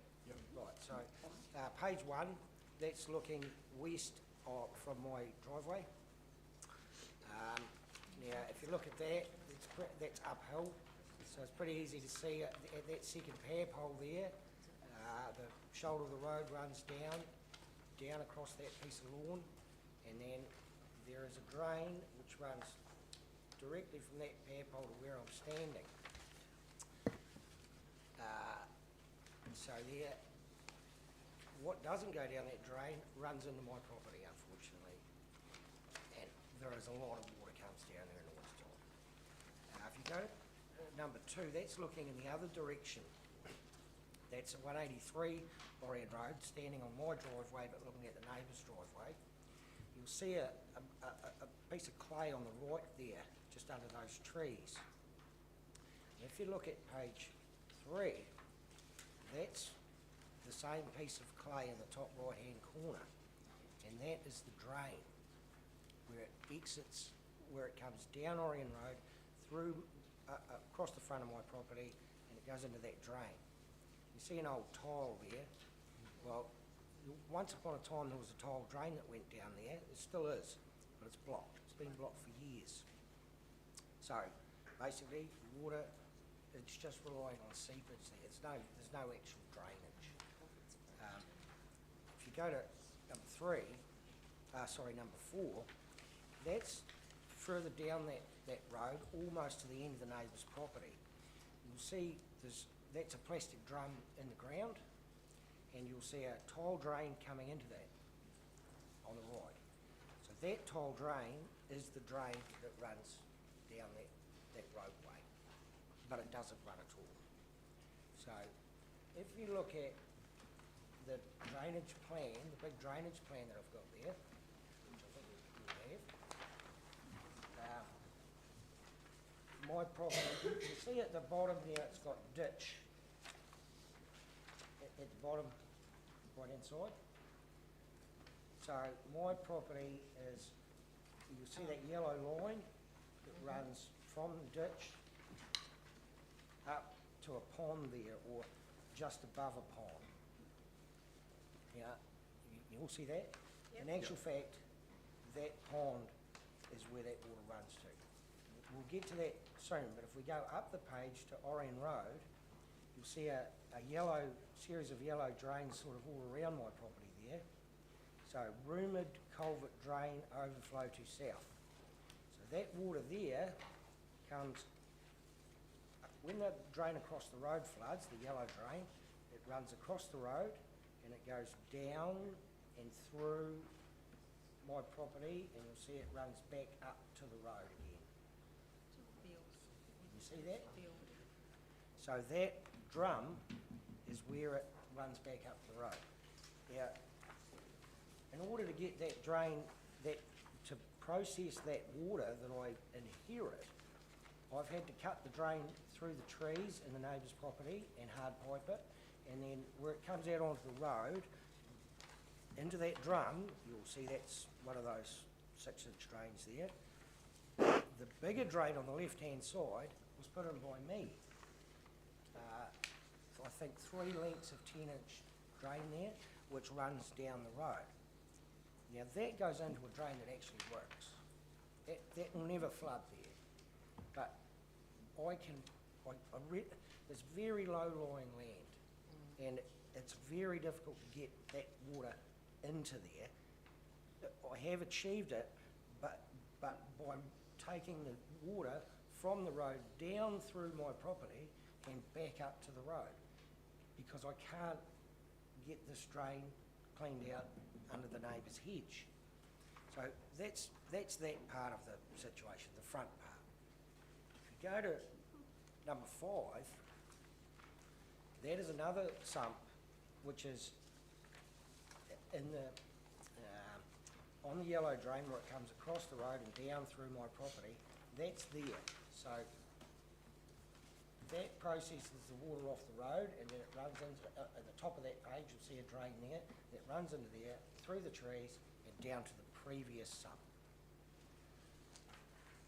I guess what I'm trying to show you is that I've done a lot of work in order to get this system to work, you know, to function, but I'm hamstrung by the neighbour's drains pretty much. So going to page 6, you'll see there in the grass there is a piece of orange tile there. Now that's the tile that runs into the duck pond, and that's fed, you can see on this page, from Acton Road to the ditch, the yellow line. Now that's water from Acton Road, which runs through my property, and unfortunately most of it stays there because the drainage through the neighbours is blocked. There's if you look at the next page, there's an outlet. If you look up towards the top of the page, you can just make out a wooden cross at the water's edge there. Now that's where the drain flows out of that pond. You'll see the neighbours' trees there. Yeah, every year that has to be cleaned, that drain, because the roots of the trees block the drain.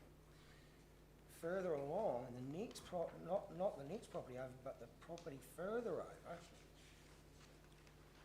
which is photograph 8, that is that property. Now, unfortunately, he had a pine plantation there, and he's cut it down, and he's left the slash on the ground. It's about that deep, and it's overgrown with grass. You can't see it on there. All we can see is the grass and the gorse, but there is actually slash underneath it. So I can no longer access that drain to clean it. I have in the past, before he cut it down. I used to have to go over there every year, clear the drain, make sure it's all get it all flowing again, and away we go. I can't do that now. I'm stuck there. So next page is where that drain exits into the ditch. Now, don't be fooled by the blue pipe. That's irrelevant. The drain, if you look at the next page over, page 10, you'll see the tile drain coming out underneath the pipe in the middle of the page. So it's summertime now, there's not much water around, but as you can observe there, the drain, that ditch, thankfully, the council has cleaned it out. I didn't realise that when I wrote my submission, but I was down there taking these photographs and I see that they have actually cleaned it out, which I'm grateful for. But as you can see, the water, if you look back at the picture of the duck pond, the water's well over the level of the exiting drain. That's 200 metres away. It's not really running. It's pretty much blocked. There is a little bit of flow there, all right for the summer, but in the winter it's like trying to drive a bus through a cat door. So that sort of sums up where I'm at with it. And given the amount of work that I've done, it's sort of like to be now charged a rate when the exiting drains aren't actually working properly. I'm not sure how that sits. I mean, this is talking about the contour of the land. Well, if you look at the contour of the land on the drainage plan, it's got the levels of the land written on it. All the 21.4, 21.8, that's actually the level above sea level. So the water doesn't really flow sideways in soil. It goes down, and you need a drain underneath to make it work. You can't say that, oh, that land's a bit lower than that land, or that land's a bit higher than that land, so he's got drainage. You haven't got drainage at all. The soil's like a membrane. It just takes the water. That's it. And so that's where we're at. The next series of photos 11 through to 14. This was my place. Well, that's actually looking at the neighbours up above me, and that's water there has been sitting there on 2 months, not going away at all. So if you look at the next page, somebody's made a blue here, 12, 11, 12, must have been me. If you go to page 13, that's a bit of a close-up of that water. And that doesn't look like stormwater to me. That looks like sewage. That's grey water. And if you look at the next one, that's what's coming into the duck pond, grey water. So I guess that sort of, when you get something like that, you've actually got to fence your stock off from it because it's putrid. So, I mean, the solution here, as I think I mentioned in my submission, is to put pressure on the neighbours to actually do something. The infrastructure is there. I've been there for 14 years, and it's taken me a long time to figure it all out. And it actually works when the going is good.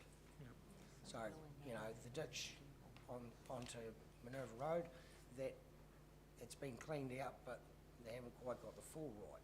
But even so, it will still work if the water can get there from my place.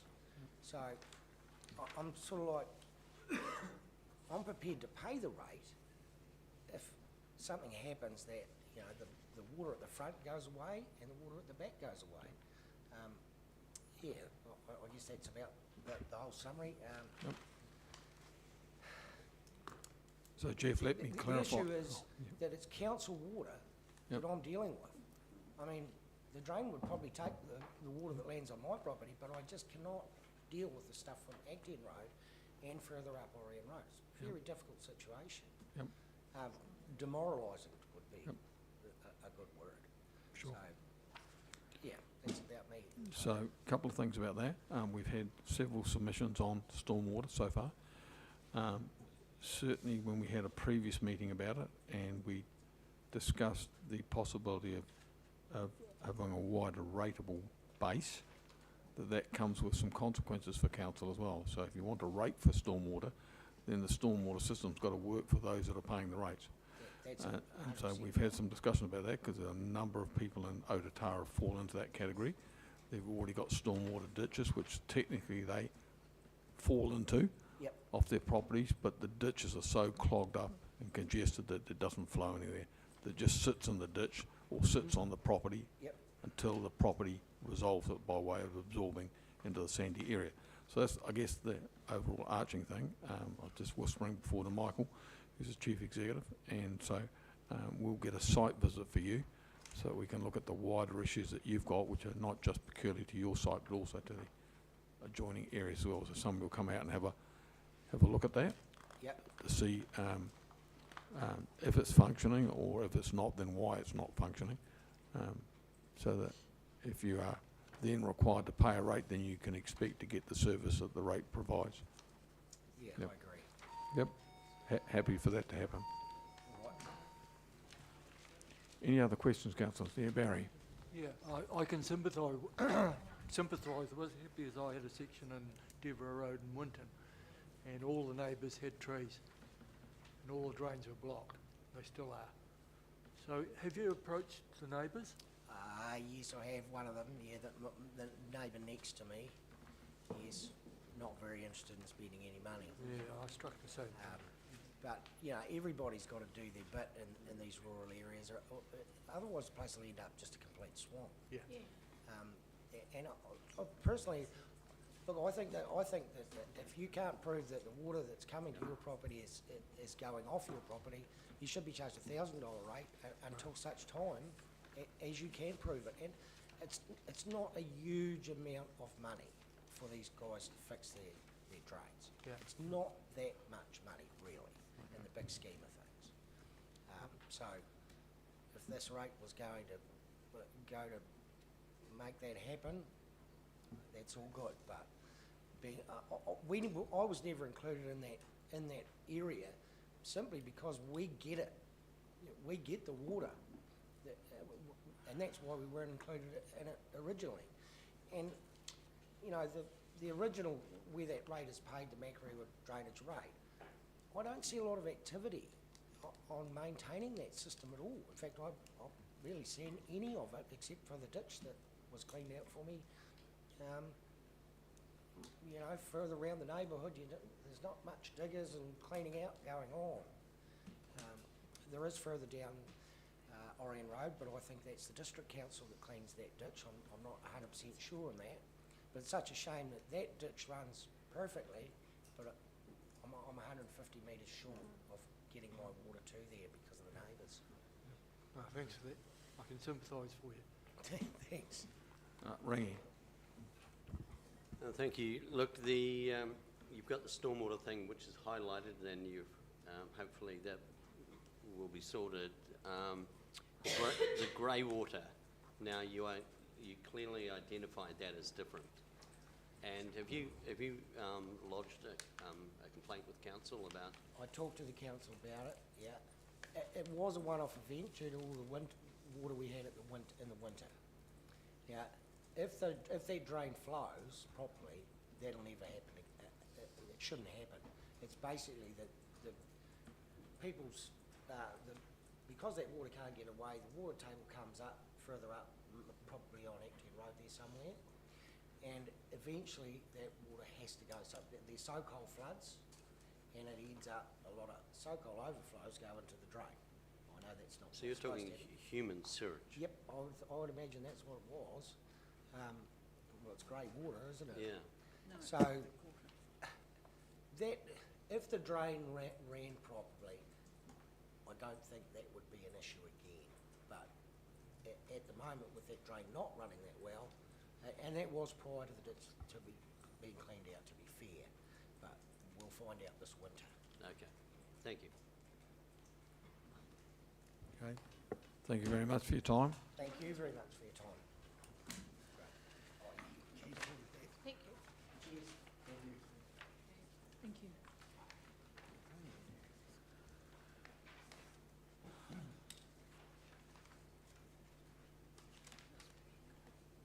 So welcome to the Youth Council. 3 seats, 2 microphones.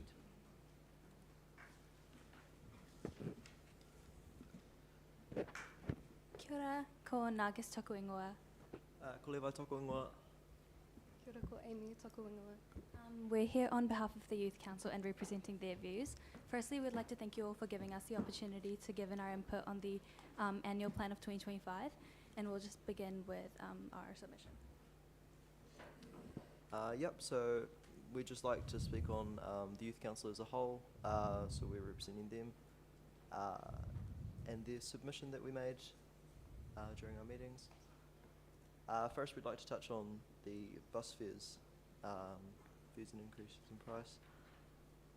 The Youth Council itself couldn't come to an actual consensus on bus fares, though there were opinions on both sides for increasing and keeping it the same. But we do believe as a whole that buses are an important service for youth, especially those over 13 who are beginning to travel independently. But we recognise the financial pressures, the large cost of public transport systems. What we are concerned about is that raising the prices may discourage the use, especially with the routes and frequency often not meeting community needs, or at least our needs as youth council, as individuals. We believe that we could potentially focus on improving access, frequency, and the relevance of the routes, so that they become more effective. If we keep the fares steady.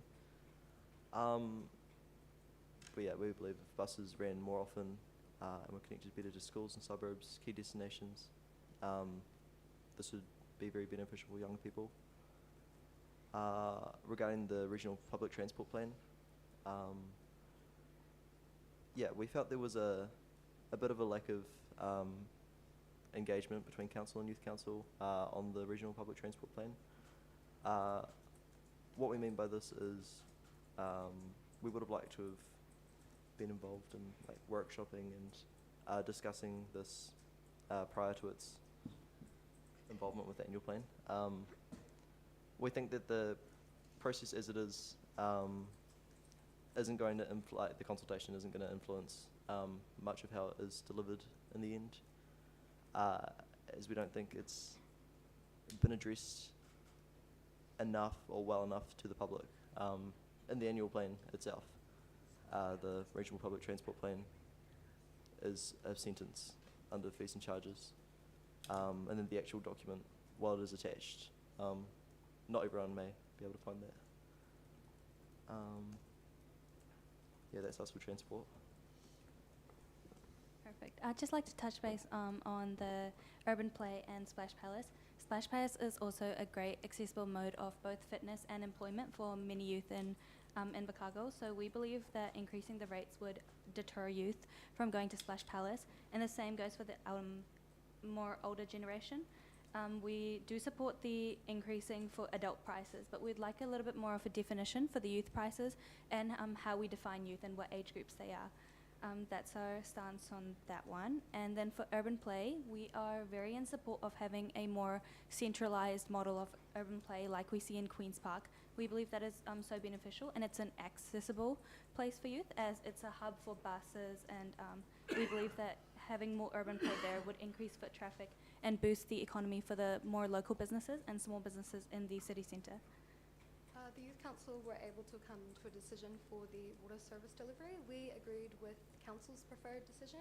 The Council operated enhanced services.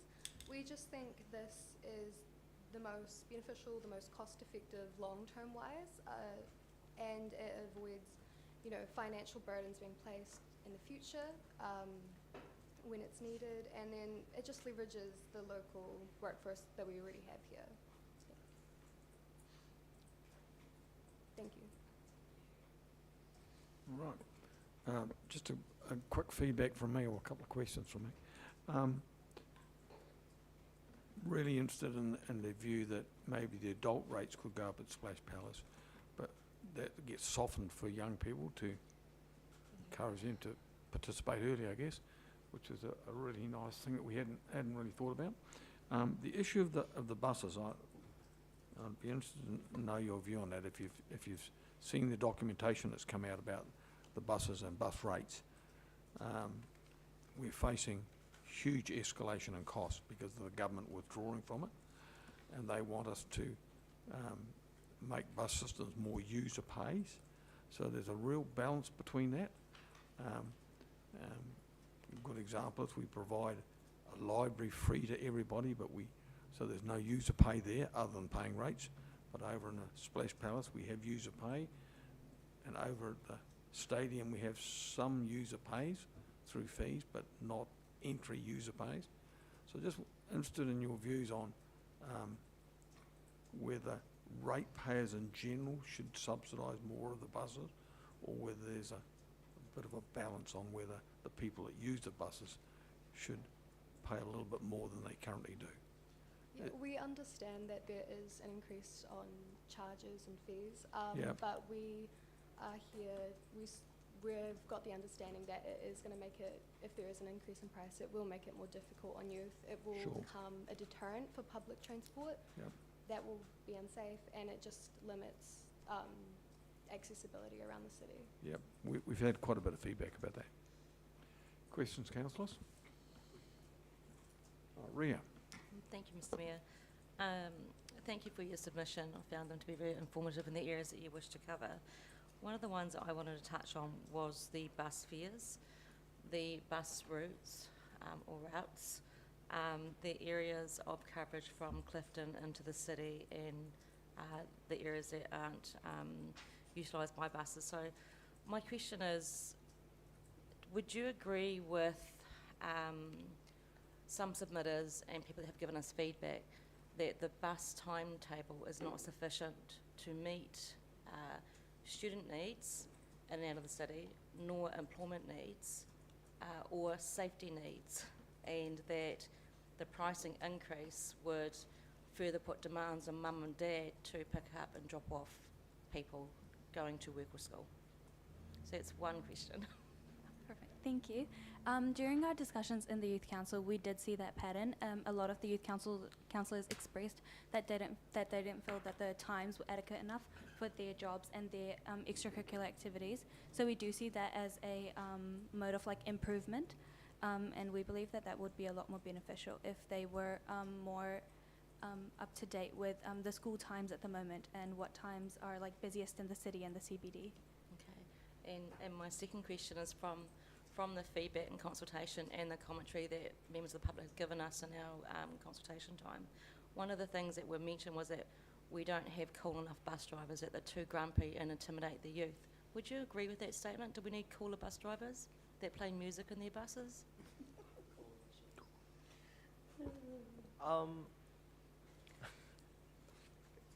I think that would absolutely be great for youth, having cool bus drivers who play music. The real point is to get from A to B, but yeah. You know, But that would be cool. that could be cool. Probably not one of our biggest Thank you. focuses, but yeah. Yes, Evelyn. You've lost me with the cooler bus drivers playing music. Which, as a bus user, can I say that I may not necessarily be kindly disposed to, given some of what I've heard played by people on the bus. However, I want to get back to a couple of things that you've said in here. Thank you for what you've submitted. Thank you for the things that you've considered. But I was just a little bit interested on your commentary about the proposed regional transport plan and our lack of engagement with you on that. Given that in the past we've had pushback from Youth Council about us asking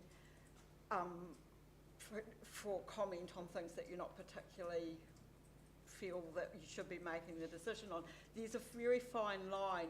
How do we engage you properly and on the things that you want to be engaged on without overloading you, bearing in mind your students and all the rest of it? So where did we slip up? We believe that the regional public transport plan is something that I guess affects youth in a significant way. It is something massive, I agree. But this youth council, we thought we would be good to do. When you look at the majority of the people that use the bus, a heavy portion of it is students. It is young adults, and without a lot of commentary and impact and advice from us, there's a lack of our perspective, and that's what the youth council is here for, to give the youth perspective. Sorry, when we did the meetings on the regional public transport plan, a lot of youth were uneducated on what it actually was. So we would have loved a workshop or anything, or even do a poll if youth council would like to talk about it this year, as every youth council is different. So just engaging it in that way and making it kind of more understandable, as we've got ages varying from 12 all the way up to in their 20s. So yeah, just some workshops would be nice, and getting our opinion in that way we would have loved. That's all. I see Gemma and Co are sitting at the back, so I'm sure they're taking notes. But thank you for what you did provide. The other thing I want to ask a question about, just because it's at the top of my mind, the proposal to close the Wapna Street toilets. you're young, do you look at these things on the fact that you can easily access all the other places and spaces? Is there anybody on youth council that looked at it from a disability or lack of access perspective to inform your commentary, or is this just about your own lived experiences? When we were also talking about the Watchner Place toilets, a lot of youth they didn't know that they existed in the first place, so which is why we believe that it would have been worth closing. But then we also thought about the more accessibility side, and around that area we now also have the mall and we have the library toilets, and we thought that due to their close proximity it would still be worthwhile closing, just because we have other options now and they're not as prominent to many of the other communities across Invercargill. Thank you. Appreciate your comments. Oh, Leslie. Thank you. Having identified the issues with the bus service not being frequent enough, etc., and the likelihood of increased bus fares, you've then said your preference is that the inner city urban play. How would you envisage people in your age group getting to the inner city urban play? Yes, there was some who disagreed on youth council, but majority did support option 2. That stance was based on the benefits that it would have to the CBD, local businesses, and that being a common area for youth to hang out and socialise in. But we have noted that it is inaccessible for some. We were more talking about it as a standpoint, like we start here and then expand in future years.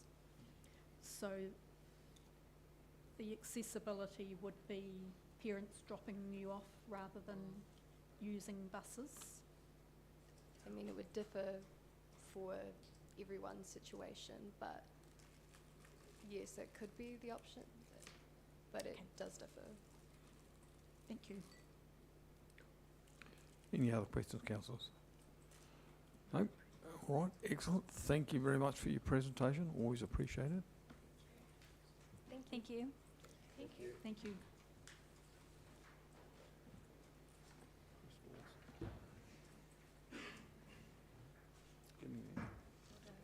All right, Chris Dawson.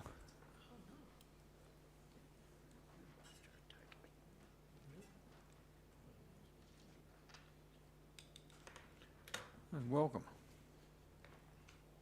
Thank you, Mayor Clark. Councillors, mana whenua reps, thank you for taking the time to hear me today. My name is Chris, and to give you an idea of where I'm coming from, I'm a qualified launderer, a ticketed boiler attendant, a trade-certified offset printer, and award-winning water treatment plant operator. So when it comes to water, about the only thing I haven't done is advocate for it. Hence why I'm here today, to speak in favour of option 2, your council-controlled organisation. After reading the annual plan submissions, I notice I'm in a minority here. So for the people watching at home, a quick recap might be in order. In 1888, we built our iconic water tower, and the highest praise you could give the water we put in it was that it was wet. We needed an alternate supply. We then investigated every river, lake, stream, creek, pond, puddle and fjord looking for an alternative water supply. It was actually just after World War II when the Railways Department basically took us hostage and said, if you don't develop Branksholme, we will, and we're going to cut the city off in the process. So with a bit of subtle coercion, over the next 15 years, Branksholme went from being a discarded option to proving wells, infiltration galleries, and on the 1st of April 1970, with the opening of the Fuller and Philco plant, Branksholme became our actual water supply. But as a city, we weren't just building that. We had our own works department. Roading, rubbish, water, sewage, gas, we ran and maintained everything in-house. And by doing everything ourselves, we were training internally. The knowledge and ability needed to keep Invercargill running was under our control. But with 80s neoliberalism coming along, we eventually sold off all those people and contracted their roles out. That wasn't really an issue because the contractors who were working on our contracts were actually our old staff. And we were assured it was going to be cheaper in the long run. whether it was or not, I don't honestly know, but there was a cost to that. The person who trained me out at Branksholme was actually an old works department carpenter. He got the job out there when the former operator actually passed away on site. The engineers and electricians who trained me were also from your old works department, so I had decades and decades of experience training me and helping create me as an operator. But the day then came where a French multinational with a rather bad reputation in every industry they touch put an offer before council that couldn't be refused. And with something as simple as a show of hands, all that experience was pretty much gone overnight. That's when I realised what the biggest threat to any water operation actually was. People who don't know anything about it, people who don't know anything about running it, making decisions about running it. Now please don't take a dig at that is a dig at any of you personally. It isn't. It's just the reality of the situation, and it's gotten worse because we've now had 2 successive governments trying to do the right thing the wrong way. Not once have I walked into another water treatment plant and have the operators tell me that their plant's main issues is a lack of bureaucracy. They normally cite money as the main issue. That's all the industry needed. Now, one of the major issues you've identified is being able to get contractors to work on your networks, and that's about to get a whole lot worse. There's an absolute tsunami of money about to hit the Three Waters contracting industry, but that's not an issue if basic maintenance is in-house, because here's the thing. If large parts of your pipe network are 50 to 60 years old and need replaced in the next 10 to 20 years, once that job is finished, you'll have pipes that are currently 40 to 50 years old, which by then will be 60 to 70 years old and need replacement. What's needed in terms of any pipe network, or anything that needs maintained for that matter, is a process of constant renewal. So why don't you reinvent your old works department as a council-controlled organisation to run your water supply? Why not rebuild the capacity to do things cheaper in the long term by doing them in-house, and also have some much-needed private sector efficiency involved? If you maintain and renew your pipe networks in-house, what crew you're running is not going to be just occupied in perpetuity. They'll be training people in perpetuity, and that knowledge will be as in perpetuity. If you create an environment where people can progress, they will. It's going to take time, but it'll work. What it doesn't do is immediately solve your far more pressing problem with replacing the Three Waters skill set you currently have. Branksholme was often touted by those in the industry and even some in council as a training plant. It's one of the very few multi-barrier water treatment plants in the South Island. You're sitting on a gem of a training resource, and the industry is screaming for that level of expertise, but we've never capitalised on it. There's one reason, that's the one reason why I don't think option 1, the enhanced in-house option, is really much different from what we're doing now. It really just sounds like council doing things exactly the same way as we've always done them. I also don't see much of a provision for a larger training budget in either option, but a council-controlled organisation, I believe, is going to look to the private sector and see what sort of rosters operators are expected to work. And when they look at our current water operation, where we're quite often working 12 days straight and sometimes 19 days straight, and that's at all hours of the day, they'll look at that and go, that's a rather unacceptable risk in a safety-critical role. So I think we need more operators, a lot of them. We've got people retiring, we've got another water supply coming online in the next few years with a bit of luck, and that's going to need operating. And I think we've got a bit of a health and safety issue with how hard we're working our crews and the amount of time they're spending working. So the biggest, easiest solution is more bodies on the ground. And who knows, maybe one of them will actually make it to management level and help with your management succession planning issues. And yes, that's going to be horribly expensive, but just remember, it was actually a water operator who outsmarted the design consultants on the last upgrade and shaved an easy couple of million off the final project cost for that upgrade. Now, a couple of million will train a lot of water operators, and all we need is one more to come up with an idea like that, and they're paying for themselves, basically. So I would go with a council-controlled organisation. No more relying on contractors, no more lack of succession planning, and a lot more training. We've got a 500% debt cap with that option, and it's there for a reason, and we should exploit it. If there is to be a brave new world, our generation is going to have the hardest time living in it. So let's just get on with it. And if you have any questions before I go back into self-imposed exile, by all means. Thank you for that. Questions, councillors?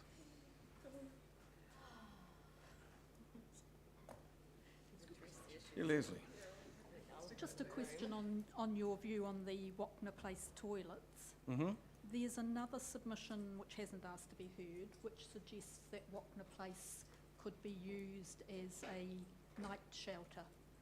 And I see that you're saying, can we provide showering amenities for rough sleepers in a slightly different way? What's your thoughts on slightly converting the use of that area? That'd be a fantastic idea. It was just when it was mentioned in, might have been submissions or something, that Wapna Place is used by the homeless to shower. We can't really afford to get rid of that. You're going to have an alternative. Because I'd hate to see that cut out from underneath them. It's probably all they've got. In saying that there is only one shower at the Wapna Place toilets. Well, you could expand on that. Like I say, there's all sorts of things you can do, but it does seem like a very expensive toilet. Thank you. Tom? Chris, looking at the water CCO, or wherever we end up, am I right in thinking that the core of your argument is that we should be internally resourcing work rather than putting it out to contract? And in which case, I just wondered why you believe that's more likely in a CCO situation than in a, internal organisation. Because it's cheaper in the long run, and I honestly think council's gotten stuck doing things the way it does them because that's the way we've always done them. I mean, I don't think anyone's ever looked at it and gone, well, like Bringsome has a plant fitter, or used to at least, I don't know what's happened in the last 10 years, and that is contracted out. Now that's a full-time role. Generally speaking, in the public sector, we do not contract out full-time roles. It's always going to be cheaper to do it in-house. And I think the question was raised back in the day when the maintenance contract came up, why don't we bring the Bringsome fitter in-house? They're always here. And no, that's just not the way it's done. And it just seems sort of silly because you're paying that person's, the cost of that person and buying his boss a new yacht at the same time. Whereas you do it in-house, there goes the yacht and it's just one more staff member.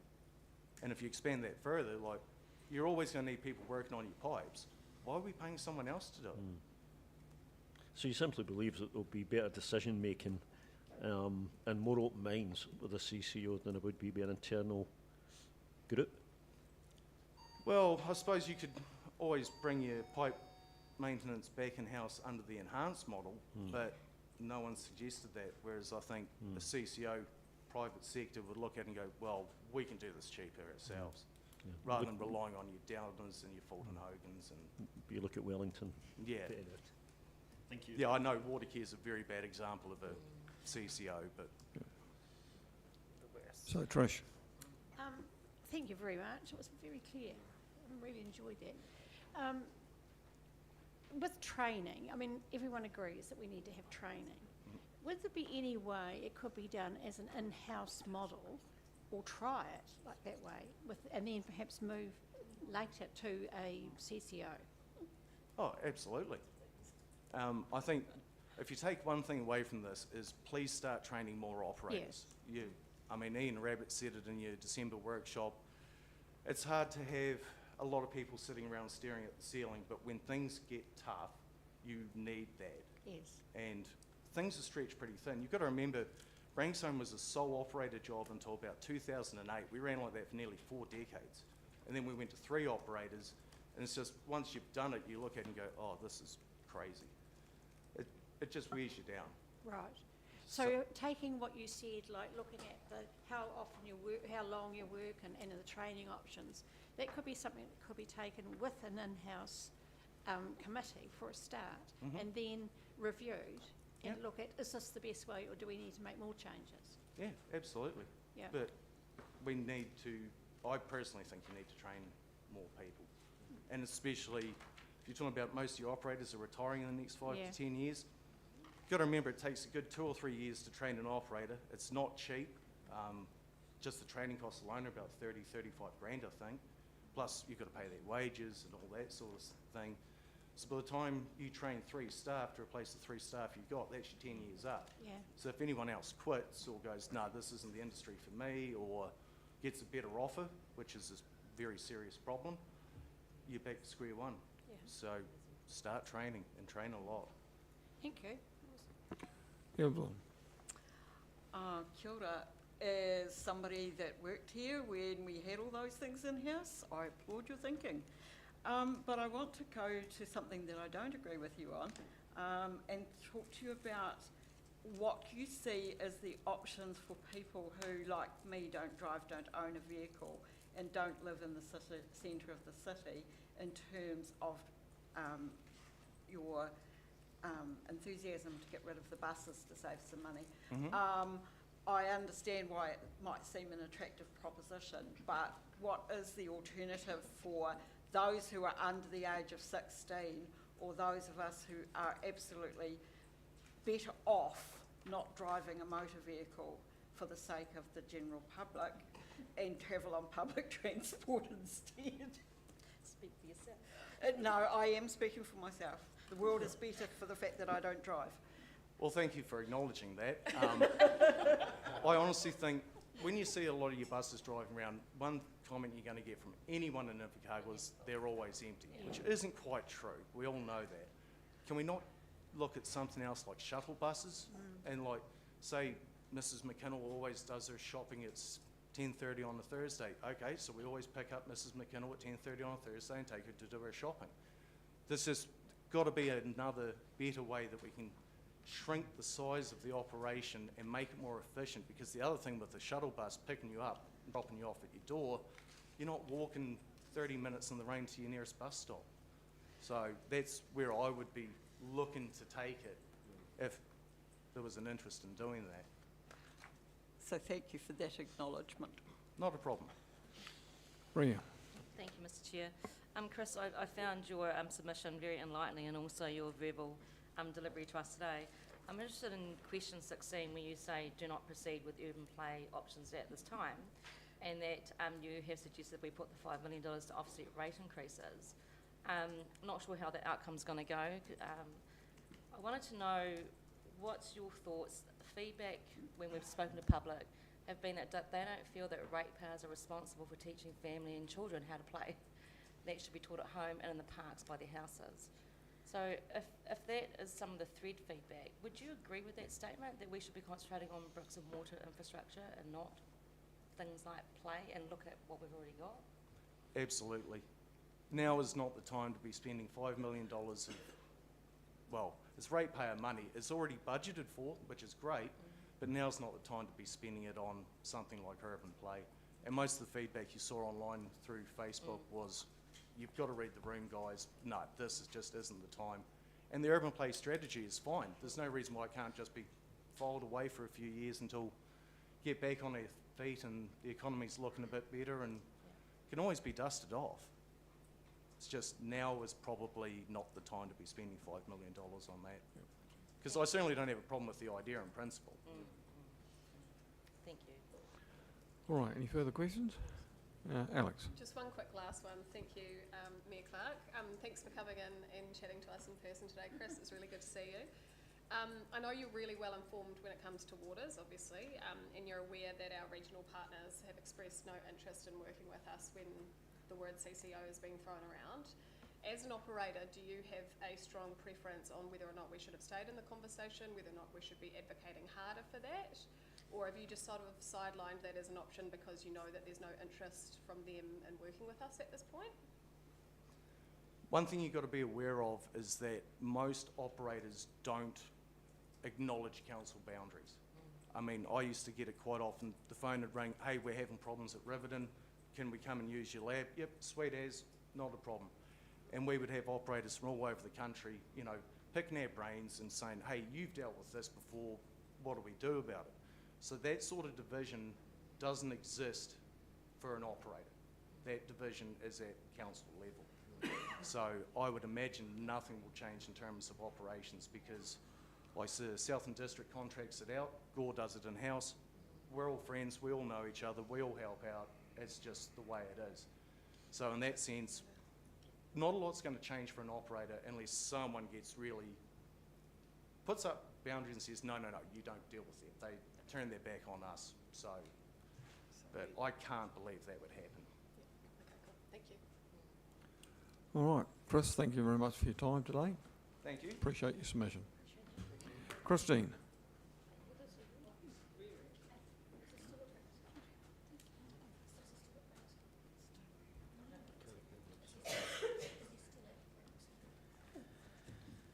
Thank you for the opportunity to speak to my brief submission. However, I've since then added some notes which I haven't been able to pass on to you, but I'll leave them here so that you can peruse them if you're interested. A caveat to the previous speaker with his water supply, additional water supply, if you tackle that aquifer south of here, you're running a real risk of saltwater intrusion as well as lowering of water table, both of which are a no-no. Years ago, the chairman of the catchment board wanted every building in the city to have its own water tank. If you had that as a policy instead of mining an aquifer, you probably would be able to afford that more than you would the alternative, and you would be heading towards Plan B for climate change, which I think you probably are thinking about very much these days. So I've just got 10 headings, which I'll whiz through.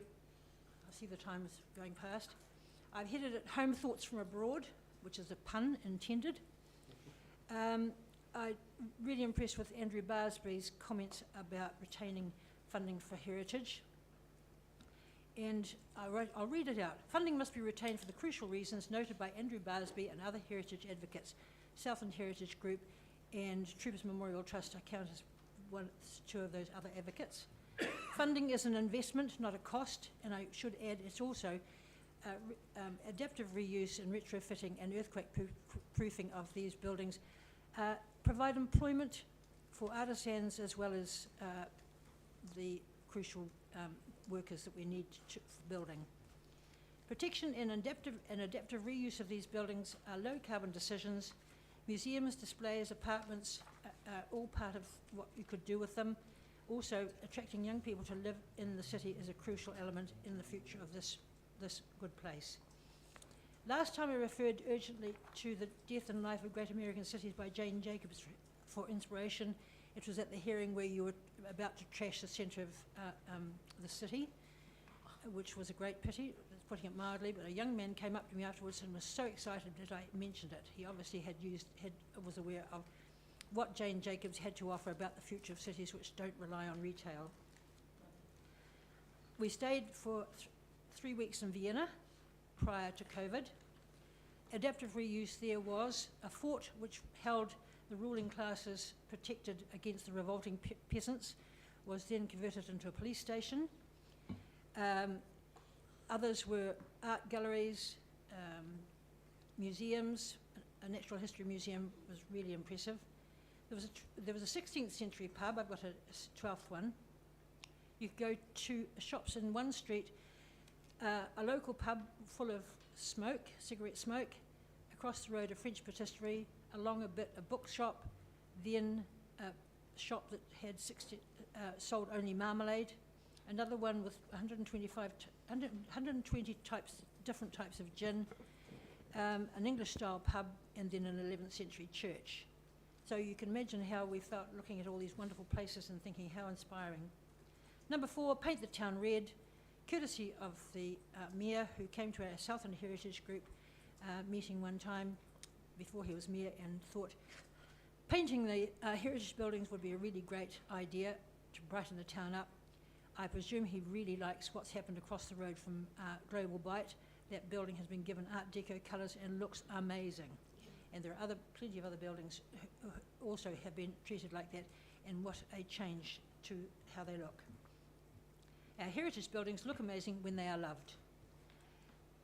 The next one, 5, clean the spoutings regularly as a key earthquake protective measure. Mr. Clark came down from Christchurch. I've forgotten his first name, but he was also instrumental in condemning the museum.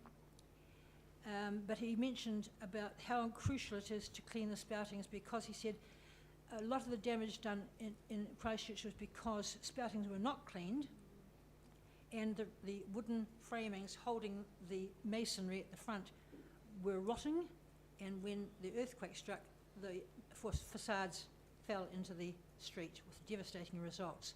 He said, that's a crucial one. I said, you mean the ones with the cocksfoot in them? And he said, what's cocksfoot? So I had to explain to them that it's a grass plant which grows prolifically in uncleaned spoutings around our towns and cities. So that's really important as a protective measure. I note on number 6 that the tourist attractions in Oamaru, which is Victorian, there was a thought at one stage that they would get rid of that area because it was old. Then a film company came and filmed in there, and a second one just more recently. Suddenly the Oamaru people realised just the value of that place and never looked back. Napier with Art Deco, same thing. We have Victorian Art Deco, arts and crafts, and all sorts of other building types. Mr. and Mrs. Henbest, who spoke to us about Mars at an astronomical society, stood at Russell Beck's umbrella and looked around and said, in all their experience going around the world with their work, astronomical work, they'd never seen so many different types of buildings from different eras in such a small place. We don't realise just what gems we have. The Southern Times, a Chinese couple was standing outside the Southern Times change there, and I said, why are you looking at that place? And they said, we don't have anything like this in Hong Kong.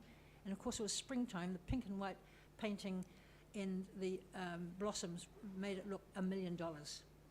Same with a woman in D Street. I said, why are you looking at that? And she said, we don't have very many Art Deco buildings in Britain now, courtesy of the Second World War. So people really do appreciate what we have to offer. Local history, Strang's, for instant coffee. It's hiding behind the WA room looking unloved, which could be amazing. The crimped hair clip house on Queen's Drive is amazing in its own right. The Invercargill Club had an IOU from Shackleton for a Christchurch restaurant. He'd forgotten to pay the account, so he was just noting that in the upstairs room, which also in that building holds the most amazing billiard room I've ever been in. There are too many big box retailers in Invercargill. Every time we put one in, we lose small businesses, local people. We can ill afford that for when we need Plan B. Demolition by neglect has no place in a civilised society. The Briscoes building should be a showcase for the latest earthquake-proofing techniques, courtesy of Canterbury University Group, and also include the use of engineered timber for bracing. Invercargill City Council savings from reallocation of some funding for the museum, dark sky lighting and rainwater harvest on all buildings would be a step in the right direction in terms of providing funding for heritage. A footnote with Donovan Park, please don't build on that. It's elite soils. We'll need that place for food sources in the future. And I've spoken already about aquifers. I think we really have to think about Plan B on a whole lot of levels, including that for climate change and the havoc that it will wreak. We can go to lunch now. All right, thank you for that. Questions, councillors? Run away.